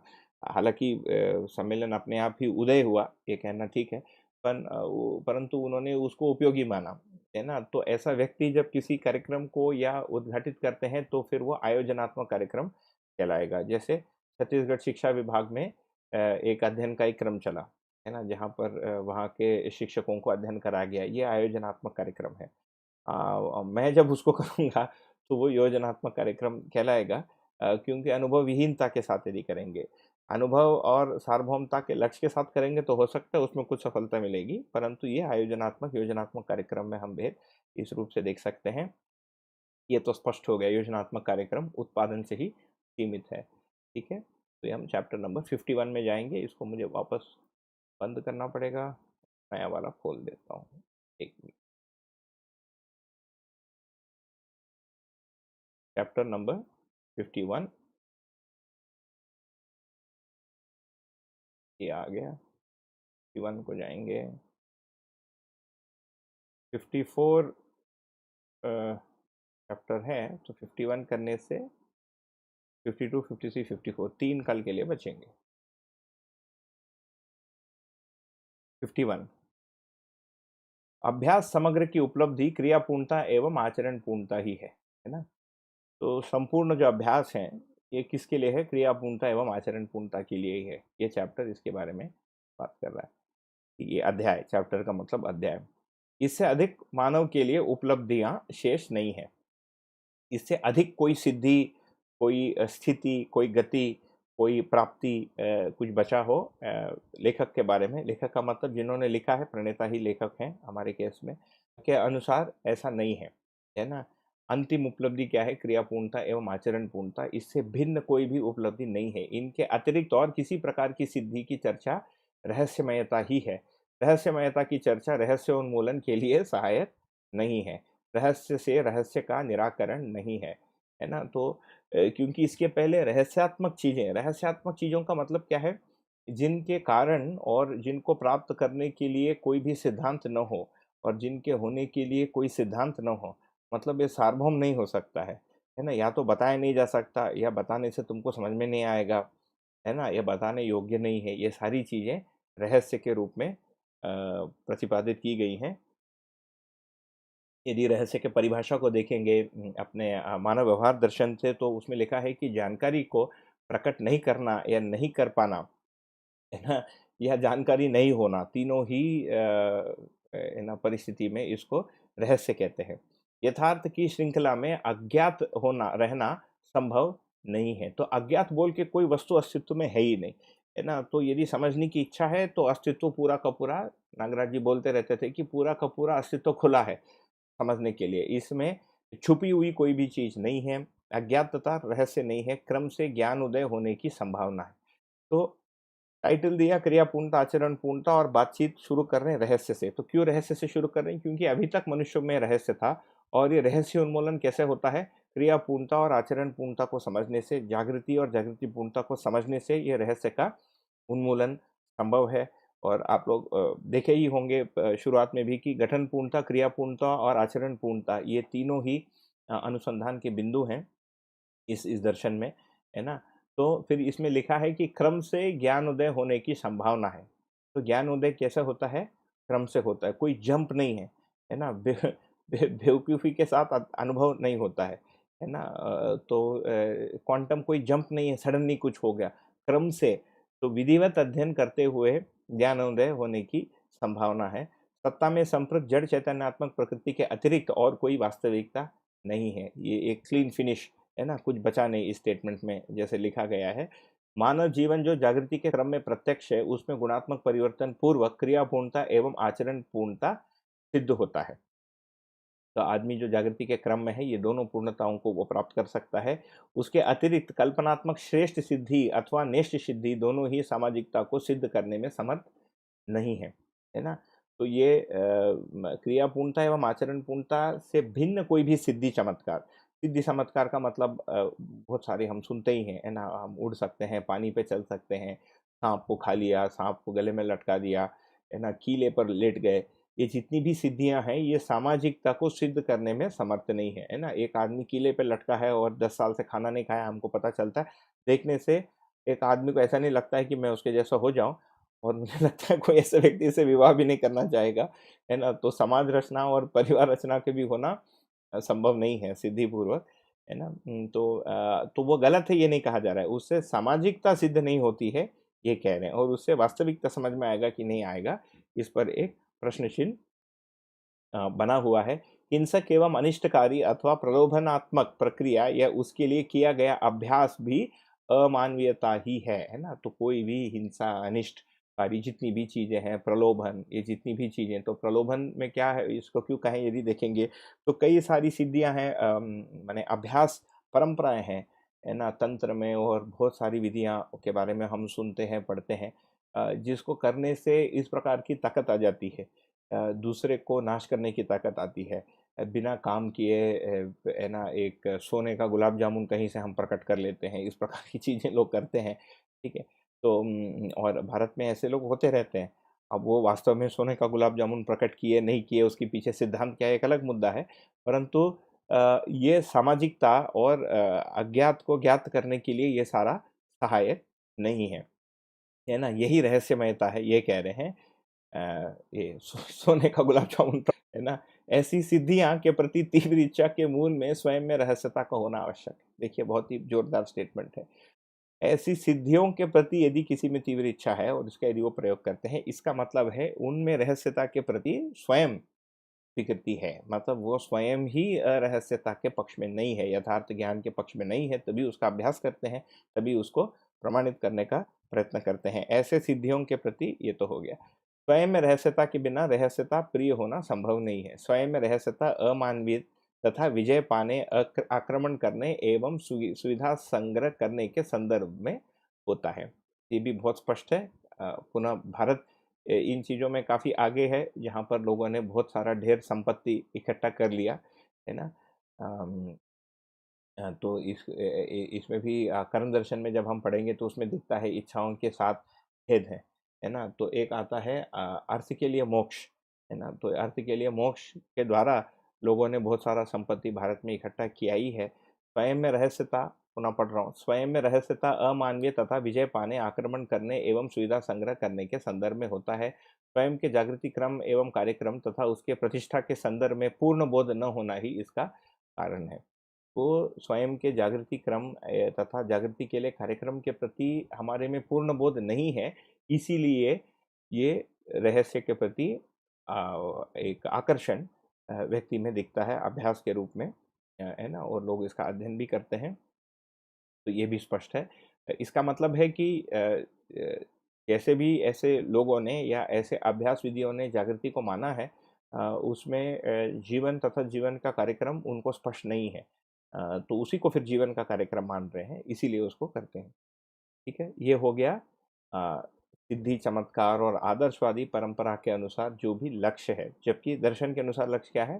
क्रियापूर्णता तथा आचरण पूर्णता, वही अध्याय की हेडिंग थी। अब आते हैं भौतिकवादी चिंतन में, आदर्शवादी से।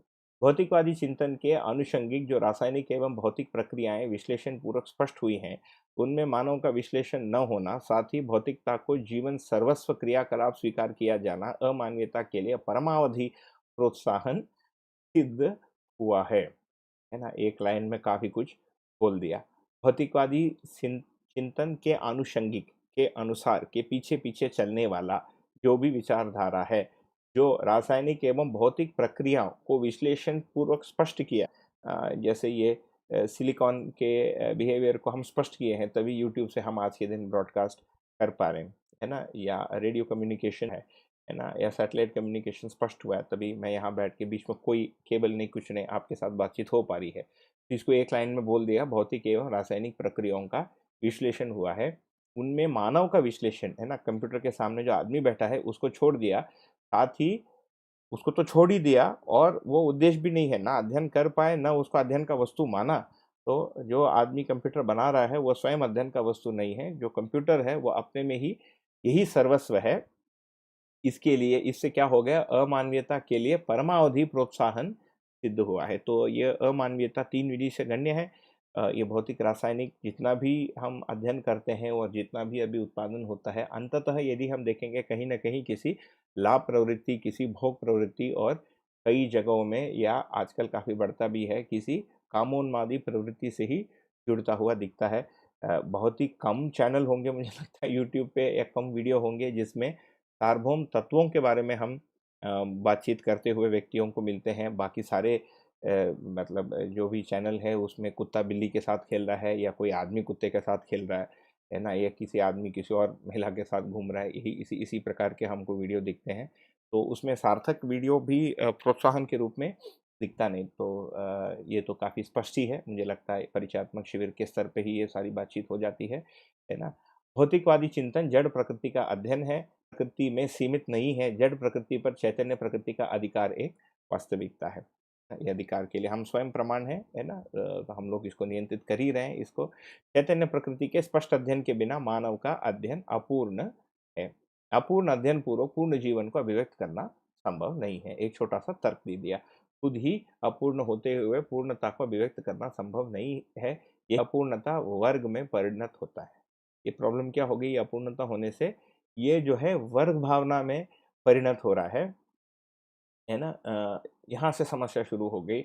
अपूर्णता सार्वभौमिक होना संभव नहीं है, अस्तु मानवतापूर्ण जीवन पद्धति, प्रणाली एवं नीतिपूर्वक ही मानव अखंडता का अनुभव करता है ना? तो हम या यदि हमारे में पहले प्रकार के जो भी मतलब प्रवृत्ति यदि है ना? या दूसरे प्रकार का प्रवृत्ति है आदर्शवादी या भौतिकवादी, तो हमको मानवतावादी जीवन पद्धति, प्रणाली एवं नीति को अपनाने से अखंडता का हम अनुभव कर सकते हैं। ये भी कहीं देखिए, और एक इंटरेस्टिंग ऑब्जर्वेशन है अभ्यास दर्शन में, कहीं भी ये नहीं लिखा है कि आप ऐसा करो, है ना? आप मानवता को अपनाओ। मानव अखंडता का अनुभव इस विधि से करता है। आपको पहला वाला चाहिए, दूसरा वाला चाहिए कि तीसरा वाला चाहिए, आप स्वयं तय करो। ये भी प्रस्तुति में एक इंटरेस्टिंग हमको एक डिपार्चर दिखता है।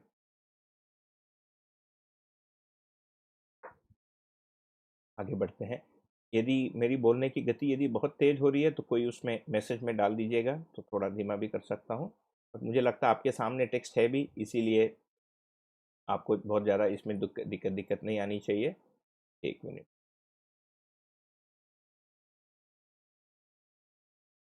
ठीक है।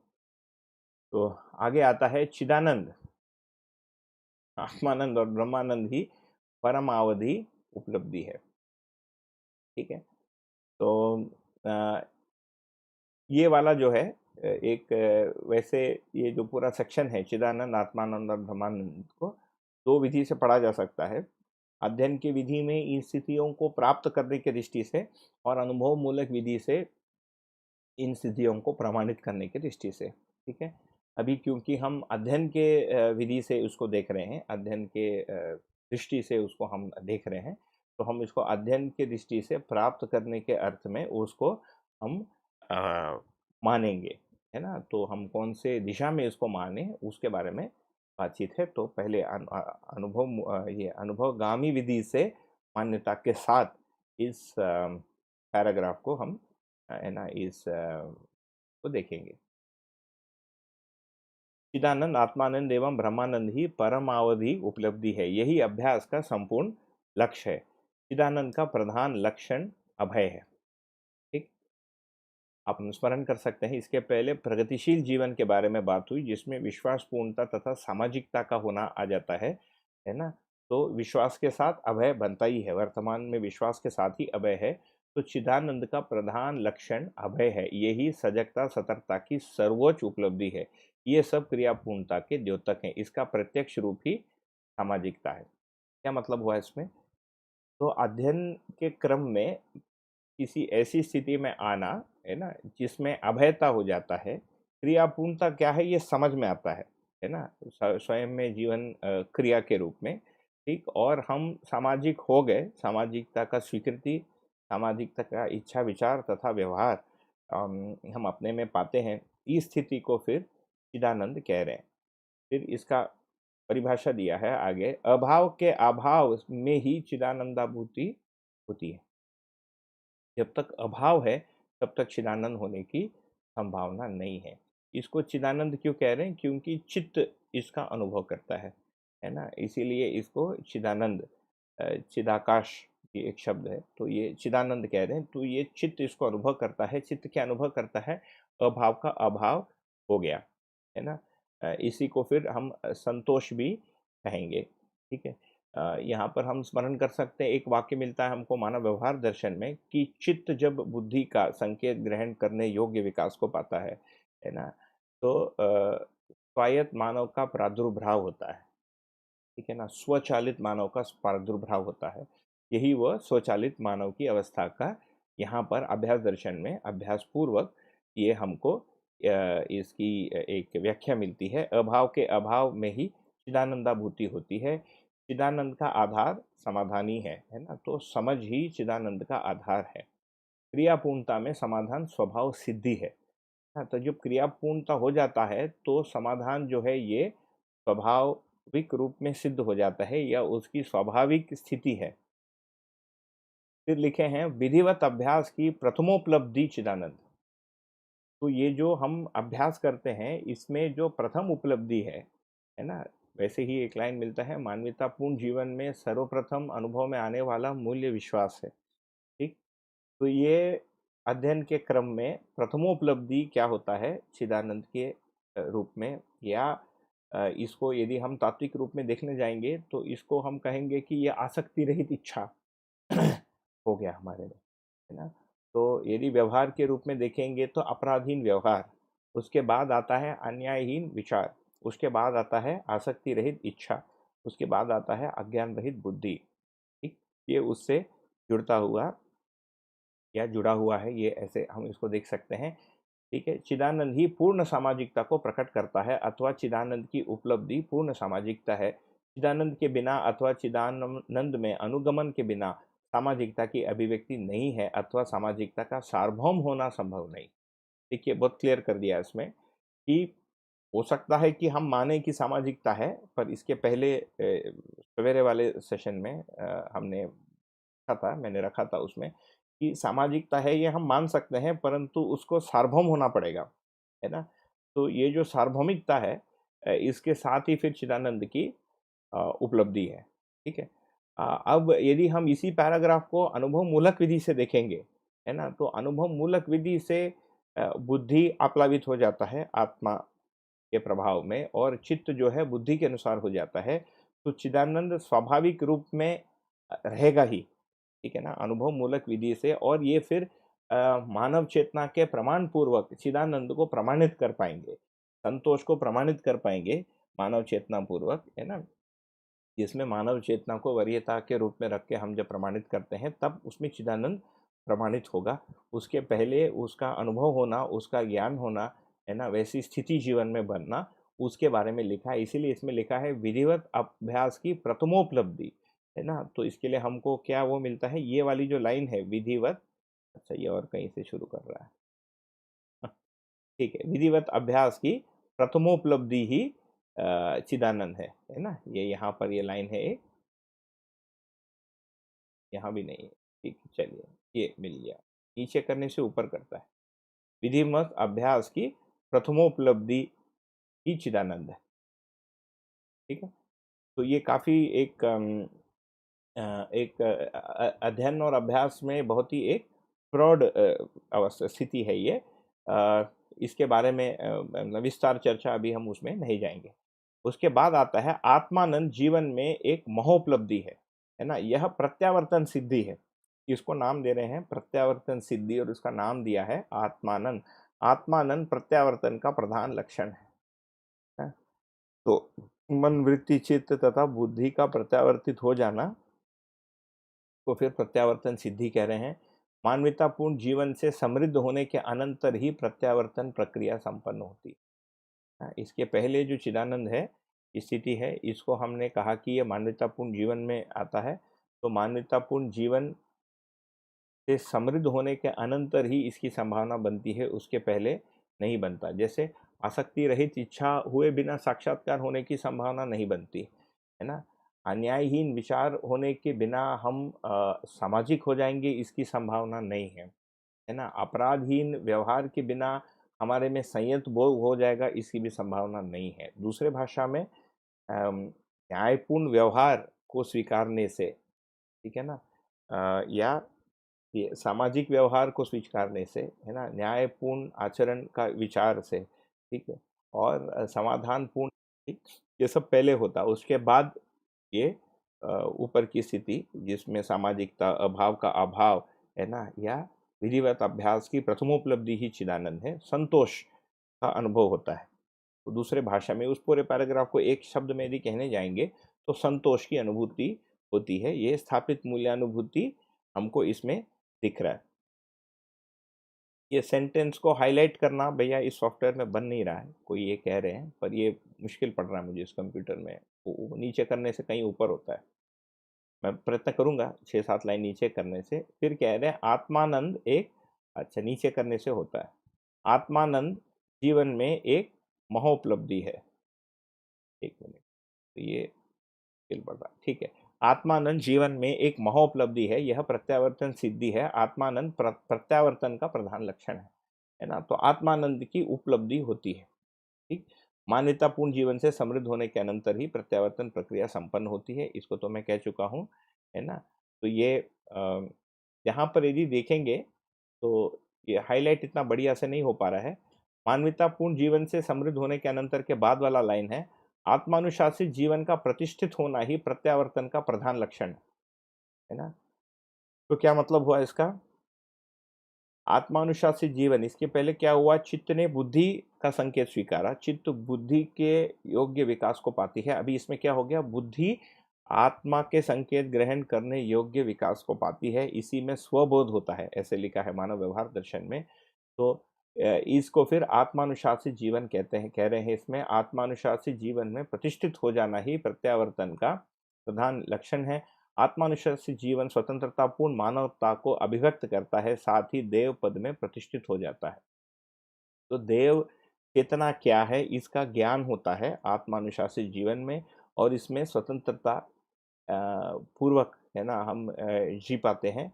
और इसका तात्विक रूप में कारण भी यदि देखेंगे तो ऐसे ही समझ में आता है, क्योंकि बुद्धि आत्मा के संकेत ग्रहण करने योग्य विकास को पा चुका है ना।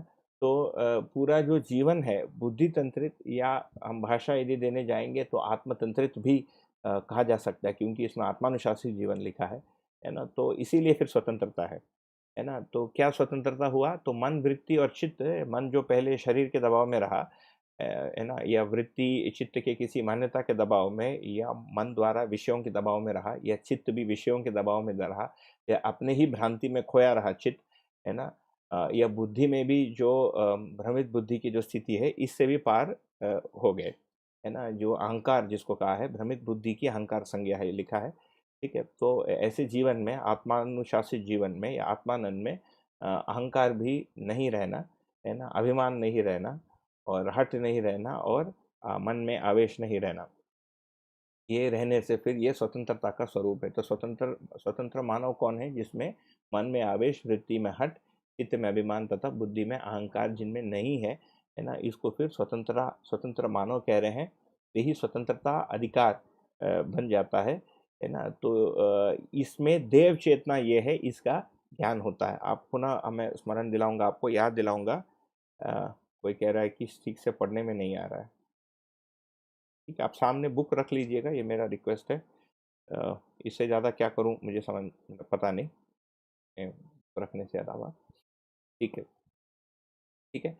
तो फिर इसमें लिखे हैं, तो ये मैं याद दिला रहा था कि इसका जो प्रमाणित होना अनुभव के बाद है ना। देव चेतना ये है, ये हमको ज्ञान होता है, देव मानव में निवृत्ति परिचय होता है, ये लिखा है। तो ये आत्मानुशासित जीवन में निवृत्ति परिचय होता है, और यही निवृत्ति परिचय का प्रमाणित होना अनुभव के बाद होगा। प्रत्यावर्तन के अनंतर ही मध्यस्थ जीवन स्थापित होता है। तो ये जो प्रत्यावर्तन मन से लेकर, वृत्ति से लेकर, चित्त से लेकर बुद्धि तक जो प्रत्यावर्तित हो गया, इसका नाम दिया है प्रत्यावर्तित जीवन। ये होने के अनंतर ही मध्यस्थ जीवन स्थापित होता है। मध्यस्थ पूर्ण जीवन आगे बताएंगे, है ना। ब्रह्मानुभूति या अनुभव मूलक जो भी जीवन है, उसको फिर मध्यस्थ पूर्ण जीवन का है ना। तो ये स्वतंत्रता का प्रधान कारण है, क्यों बता रहे हैं, क्योंकि ये प्रत्यावर्तन के अनंतर ही मतलब ये जो बुद्धि है ना, ये आत्मा के संकेत ग्रहण करने योग्य विकास को पा चुका है, इसीलिए ये स्वतंत्रता का प्रधान कारण है। तो हम अध्ययन में कभी कई बार सुने भी होंगे, है ना, ये हमारे अध्ययन में आया होगा कि मन या तो शरीर के प्रभाव में रहता है या आत्मा के प्रभाव में रहता है। तो ये बहुत ही एक सुंदर ये 2 लाइन जो पैराग्राफ है, इसमें कैसे पहले चित्त का प्रत्यावर्तन, पूर्ण प्रत्यावर्तन हो जाना, उसके बाद फिर बुद्धि का प्रत्यावर्तन होना, उस स्थिति के बारे में बात कर रहे हैं, है ना। प्रत्यावर्तन के अनंतर स्वभावतः मानव स्वतंत्र होता है ना, क्योंकि ये जो मन है अभी पूर्ण रूप से बुद्धि के नियंत्रण में आ गया, चित्त और वृत्ति के द्वारा, है ना। यही देव मानव पद का ज्ञान होता है। इसमें देव मानव अन्य मानव के लिए मार्गदर्शक होता है, ठीक है। और इसी को यदि हम अनुभव मूलक विधि से इसी सेंटेंस को पढ़ेंगे, तो अनुभव मूलक विधि से इसका प्रमाण देव मानव जो है दैवान्विता के रूप में हम प्रस्तुत कर पाते हैं, और ये अन्य मानवों के लिए प्रेरणा का स्रोत या मार्गदर्शन का स्रोत बनते हैं। फिर अगला लाइन देखते हैं, प्रत्यावर्तन के अनंतर ही आत्मा से बुद्धि, बुद्धि से चित्त, चित्त से वृत्ति एवं वृत्ति से मन अनुशासित होता है। मन से मेधस, मेधस से इंद्रिय व्यापार संपन्न होता है। इस पद्धति से आत्मानुशासित जीवन प्रकट होता है। इसी बात को आपको ठीक से पढ़ने में आ रहा है कि नहीं, एक बार उसमें मेंशन कर दीजिए। कोई श्री कृष्णा है सज्जन, उन्होंने लिखा है कि पढ़ने में नहीं आ रहा है। कुछ सॉफ्टवेयर में तो कुछ गड़बड़ नहीं हो गया? ठीक है, थोड़ा सा लैग है क्योंकि मैं ये सॉफ्टवेयर के थ्रू बोल रहा हूँ। मेरे बोलने में और आपके उस व्यू को देखने में लगभग 50 सेकंड का फ़र्क होता होगा, ठीक है। यहाँ पर एक पॉज़ कर लेते हैं आपका व्यू आने तक, क्योंकि यदि आपको दिख नहीं रहा है और मैं आगे बोलते जाऊँगा तो दिक्कत है।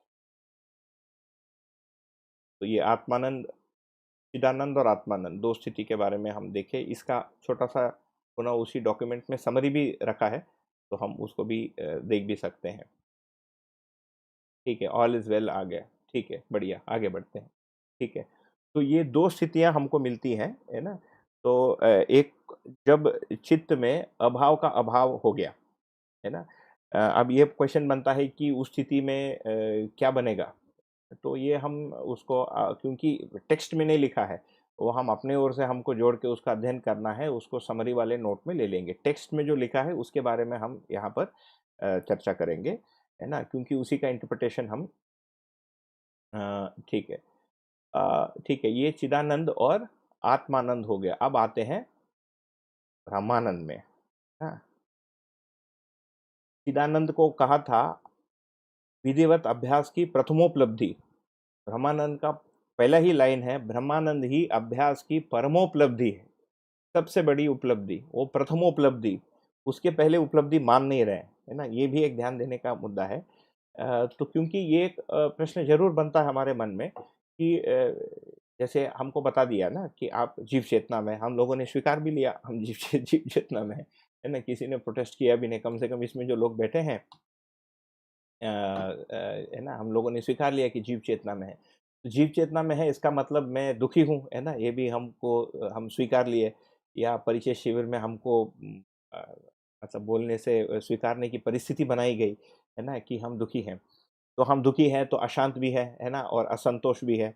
अनानंद है या नहीं है इसको जानने के क्रम में जगह पर हम लोग नहीं हैं।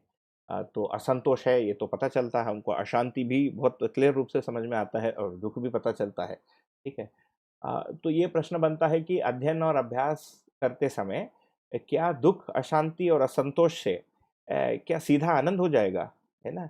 या बीच की कुछ अनुभूतियाँ रहेगी?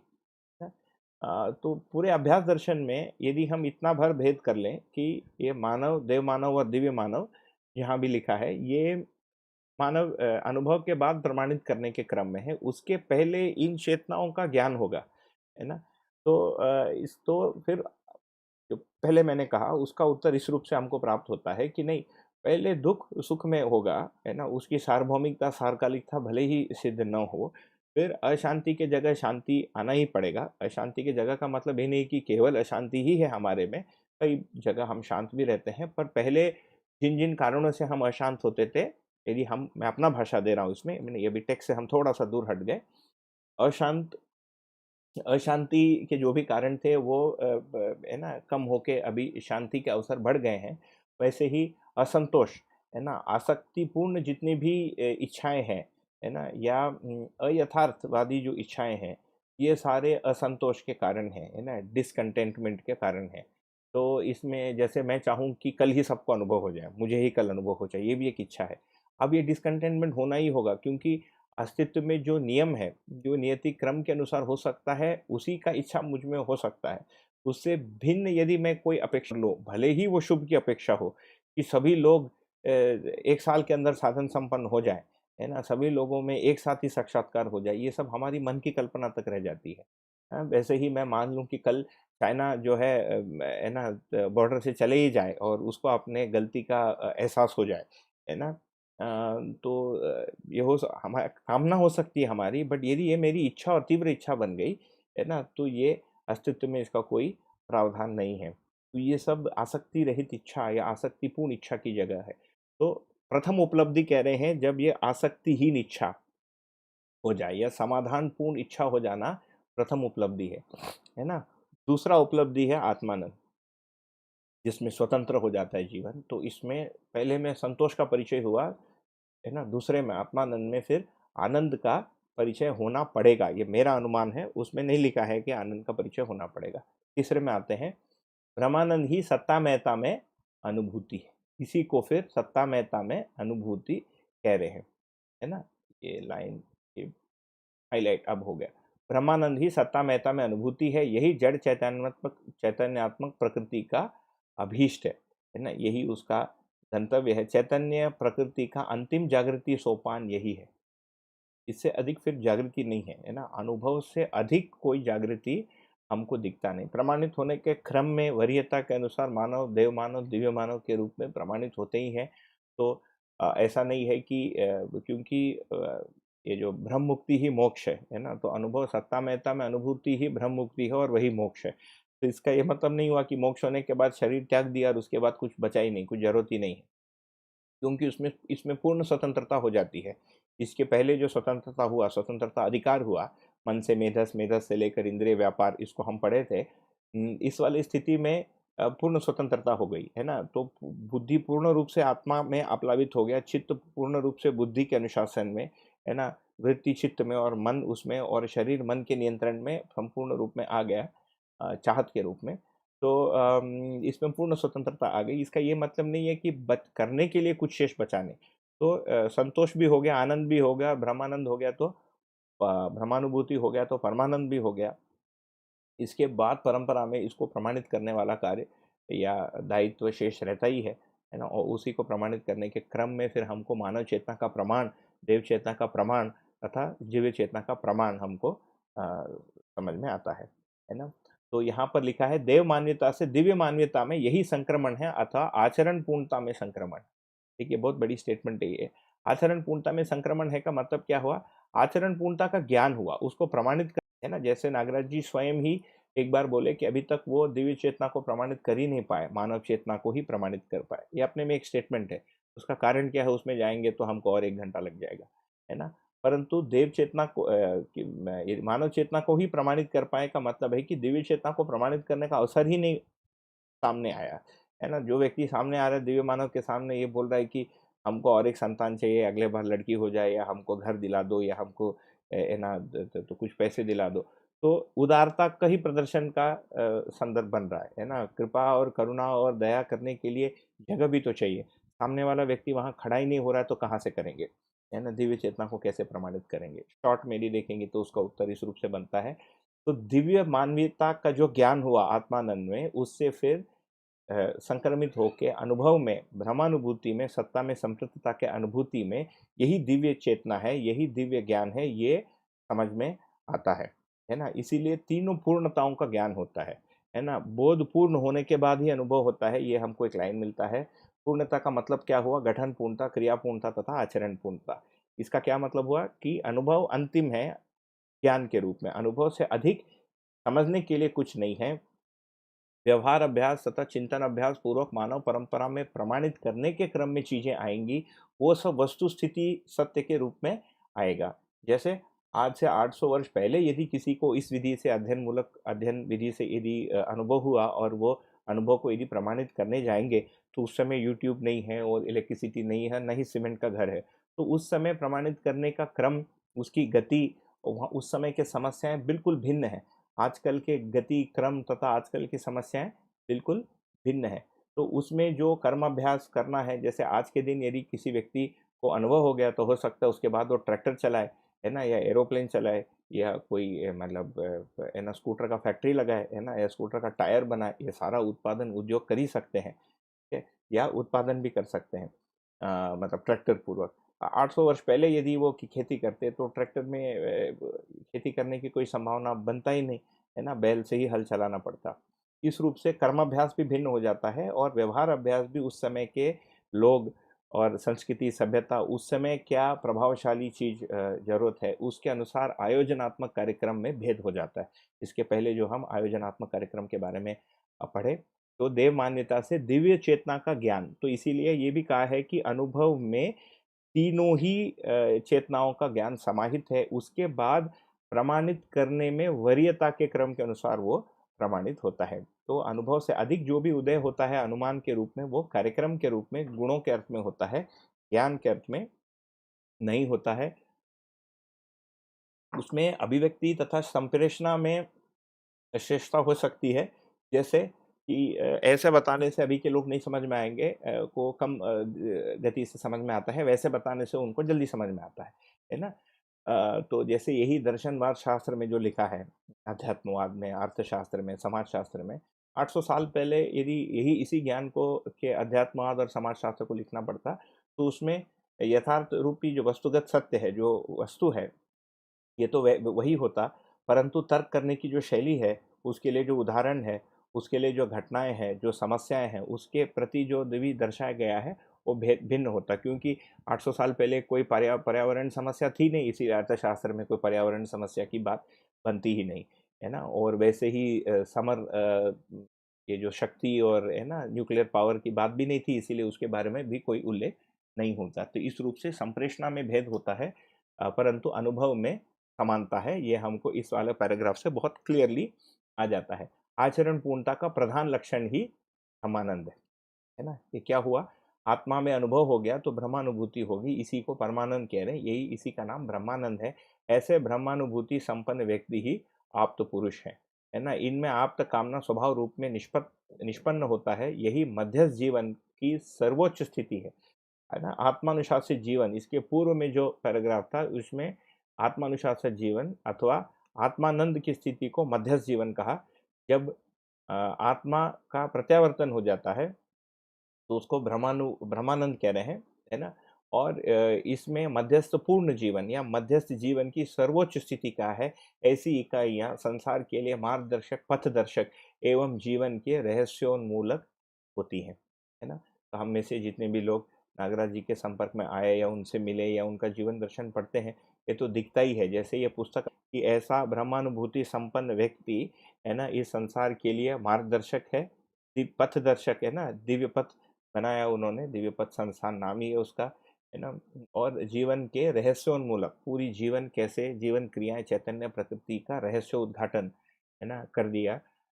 तो ये ब्रह्मानंद की स्थिति में, तो ये इन 3 स्थितियों को हम देखते हैं, निरानंद, आत्मानंद तथा ब्रह्मानंद को। मुझे लगता है ये काफ़ी स्पष्ट है। अभी हम आगे, काफ़ी स्पष्ट है मतलब अभी के समय सीमा के अनुसार, है ना? और अभी के हमारे योग्यता पात्रता के अनुसार। आगे जैसा पात्रता विकसित होगी तो स्पष्टता बढ़ेगी। ठीक? अभी तो इसका तर्क है, कि चिदानंद में क्या होता है, आत्मानंद में क्या होता है, ब्रह्मानंद में क्या होता है। किसी समय चिदानंद होना भी पड़ेगा, वो अध्ययन से शेष है। ठीक, तो हमारे पास 5-6 मिनट बचे हैं, तो एक और पैराग्राफ में जितना हो सकता हम कर लें। कितना बचा है देख लें इस चैप्टर में, नॉट बैड। 52, 53, 54 कल के लिए 3 बचेगा, बढ़िया।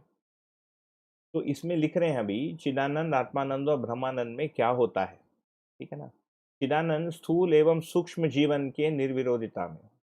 देखिए स्थूल एवं सूक्ष्म जीवन क्या है इसमें, ये वाला लाइन, फर्स्ट लाइन है इधर, क्या आता है कि नहीं, उल्टा करने से आता है ये, चिदानंद स्थूल एवं सूक्ष्म जीवन की निर्विरोधिता में, ठीक है। तो उत्पादन और व्यवहार का मन वृत्ति चित्त में जो भी अंतरंग व्यवहार और बहिरंग व्यवहार में जब निर्विरोधिता हो जाता है, उसका नाम है चिदानंद। ठीक? इसको विधिवत अभ्यास का प्रथमोपलब्धि कह रहे हैं। यही प्रगतिशील जीवन है, सामाजिक जीवन है। इसी को मानवतापूर्ण जीवन का ज्ञान तथा स्थिति का है। प्रमाण तो अनुभव के बाद होना है।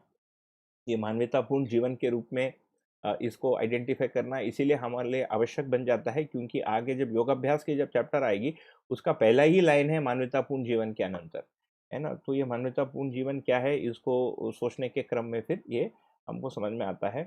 तो उत्पादन तथा व्यवहार का मन वृत्ति चित्त में जो अंतरंग व्यवहार है, इसका मतलब हमारा चाहना, हमारा सोचना और हमारा व्यवहार, है ना, वो बहिरंग व्यवहार, मन में जो आस्वादन अपेक्षा है उससे वो मूल्य मूलक हो जाता है, मूल्य मूलक प्रधान हो जाता है, संयत भोग में आ जाते हैं, उत्पादन व्यवहार में उसको हम जी पाते हैं। इसका नाम है चिदानंद। तो क्या हो गया, हमारे चाहने के अनुसार हो रहा है, यही चिदानंदाभूति है ना। या अस्तित्व में जैसा होना है वैसी ही मेरी चाहना बन गई, ये भी चिदानंदाभूति है ना। इसी को आसक्ति रहित इच्छा या समाधानपूर्ण इच्छा भी कहा है। आत्मानंद स्थूल सूक्ष्म कारण जीवन में, है ना। तो ये स्थूल और सूक्ष्म में हो गया, इसका बुद्धि के साथ भी सामरस्यता हो जाना और बुद्धि का आचरण आत्मा के आचरण के अनुरूप हो जाना, ये आत्मानंद है, ठीक है। तो पहले वाले में चित्त तक है, फिर बुद्धि और आत्मा भी उसमें जुड़ जाता है आत्मानंद में एक सूत्रता के रूप में, तथा ब्रह्मानंद सत्तामयता में सहस्तित्व सहज अनुभूति के रूप में है। फिर आत्मा का भी प्रत्यावर्तन हो जाना, ये ब्रह्मानुभूति है, यही ब्रह्मानंद है। चिदानंद सर्वसुलभ होना ही आत्मानंद एवं ब्रह्मानंद की संभावना है। तो चिदानंद जो है शिक्षा पूर्वक ये हो सकता है, सर्वसुलभ हो सकता है, यही कह रहे हैं। क्योंकि इसके पहले आपको याद होगा कि शिक्षा का लक्ष्य है निपुणता, कुशलता तथा पांडित्य को स्थापित करना, है ना। तो ये यही मतलब होता है चिदानंद का, सर्वसुलभ होना, ठीक है। मानवतापूर्ण जीवन में तो इसमें ये आ गया कि मानवतापूर्ण जीवन में चिदानंद, देव मानवतापूर्ण जीवन में आत्मानंद एवं दिव्य जीवन में ब्रह्मानंद चरितार्थ होता है ना। पुनः वापस यदि अभी ये वाला जो लाइन था, ये अभी हाईलाइट करूं, ये हाईलाइट हो ही नहीं रहा, आप लोग खुद ही पढ़ लेना। ये इसका नेक्स्ट वाला लाइन, ये जो अभी हाईलाइट हुआ है उसका नेक्स्ट वाला लाइन, है ना। तो हो ही गया, मानवतापूर्ण जीवन में चिदानंद, देव मानवतापूर्ण जीवन में आत्मानंद एवं दिव्य मानवतापूर्ण जीवन में ब्रह्मानंद चरितार्थ होता है। इसको कैसे समझे इस लाइन को, इस लाइन को दोनों पक्षों से देखना पड़ेगा, है ना। अनुभव गामी विधि में चिदानंद का होना मान्यता, यही मान्यता है, किसी एक समय में साक्षात्कार और प्रतीति पूर्वक हमारे में संज्ञानीयता आ जाएगा, है ना। तो फिर हम संवेदनशीलता का दृष्टा बने रहेंगे, है ना। जीवन ही जीवन का दृष्टा बना रहता है, ठीक है, या बनता है, या बुद्धि चित्त का दृष्टा बन जाता है।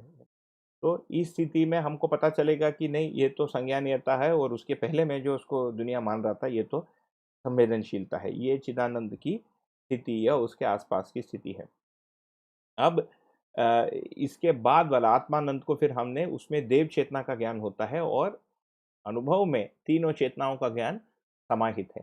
फिर इसी लाइन को हम दूसरे विधि से पढ़ेंगे, अनुभव मूलक विधि से मानवीयतापूर्ण, मानवीयता को जब हम प्रमाणित करेंगे तो चिदानंद का प्रमाण प्रस्तुत करेंगे। देव मानवीयता, देव चेतना को जो प्रमाणित करेंगे तो ये आत्मानंद को हम प्रमाणित करेंगे, और दिव्य मान्यता को जो प्रमाणित करेंगे तो ब्रह्मानंद को हम प्रमाणित करेंगे। उसमें प्रमाणित करने का मतलब क्या है, ये दृष्टि विषय स्वभाव, है ना। तो दृष्टि में मानव में न्याय प्रधान विधि से परिवार व्यवस्था में पुत्रेष्णा वित्तेष्णा लोकेष्णा पूर्वक जीना और स्वभाव में धीरता वीरता उदारता पूर्वक प्रस्तुत होना अनुभव के पश्चात भी, है ना। वैसे ही देव मानवीयता को प्रस्तुत करने का मतलब क्या है कि धीरता वीरता उदारता पर अधिकार पहले से प्राप्त हुआ ही रहता है, उसको अनुभव मूलक विधि से हमने प्रमाणित कर दिया। फिर आवश्यकता परिस्थिति के अनुसार हम देव मानवीयता को प्रमाणित करेंगे, उसके बाद दिव्य मानवीयता को भी प्रमाणित करेंगे। इसके लिए एक बहुत छोटा उदाहरण एक ध्यान में आता है तो यहाँ पर बता देता हूँ, फिर हम उसको इसी लाइन पे अपन रोक लेंगे क्योंकि 5 भी बज गया है। 2006 या 7 की बात होगी जब अमरकंटक गया था एक बार, तो सवेरे नागराज जी, सद्य नागराज जी के साथ हम बैठे थे, तो कॉफ़ी आया, है ना, उनकी बेटी अम्बा दीदी ने कॉफ़ी लाया हमारे लिए सवेरे 5 बजे, और कॉफ़ी रखने की जगह नहीं थी, मैं ढूँढता रहा। तो वहाँ पर मानव व्यवहार दर्शन रखा था, तो नागराज जी ने उसको, बाबा जी ने उसको दिया पुस्तक को और बोला इसके ऊपर रखो, है ना। ये पहली मेरी विज़िट थी। तो मेरे मन में आया कि ऐसा भी एक लेखक होता है कि वो 25 साल के साधना के बाद जो पुस्तक लिखी, उसको कॉफ़ी के उसके रूप में दे दिया, है ना, सपोर्ट के रूप में, कॉफ़ी टेबल के रूप में उसको दे दिया। तो उनका लिखा हुआ पुस्तक है, उनके नाम से उनको कोई मतलब है ऐसा कुछ, उनको कुछ भी रत्ती भर आवश्यकता थी नहीं, कोई भी आसक्ति नहीं थी। परंतु यही व्यक्ति बारंबार इसको दोहराते रहे कि हमारे काम के साथ हमारा नाम जा रहा है कि नहीं, है ना? इसीलिए प्रत्येक पुस्तक में आप ऊपर देखेंगे उन्होंने लिखवाया है, जो लोग उस समय से प्रकाशित कर रहे हैं उन्होंने मुझे बताया, उसमें मध्यस्थ दर्शन, अस्तित्वमूलक मानव केंद्रित चिंतन प्रत्येक पेज के ऊपर लिखा है ना? ताकि यदि कोई उसको फ़ोटोकॉपी भी करे तो पता चले कि कहाँ से मिला।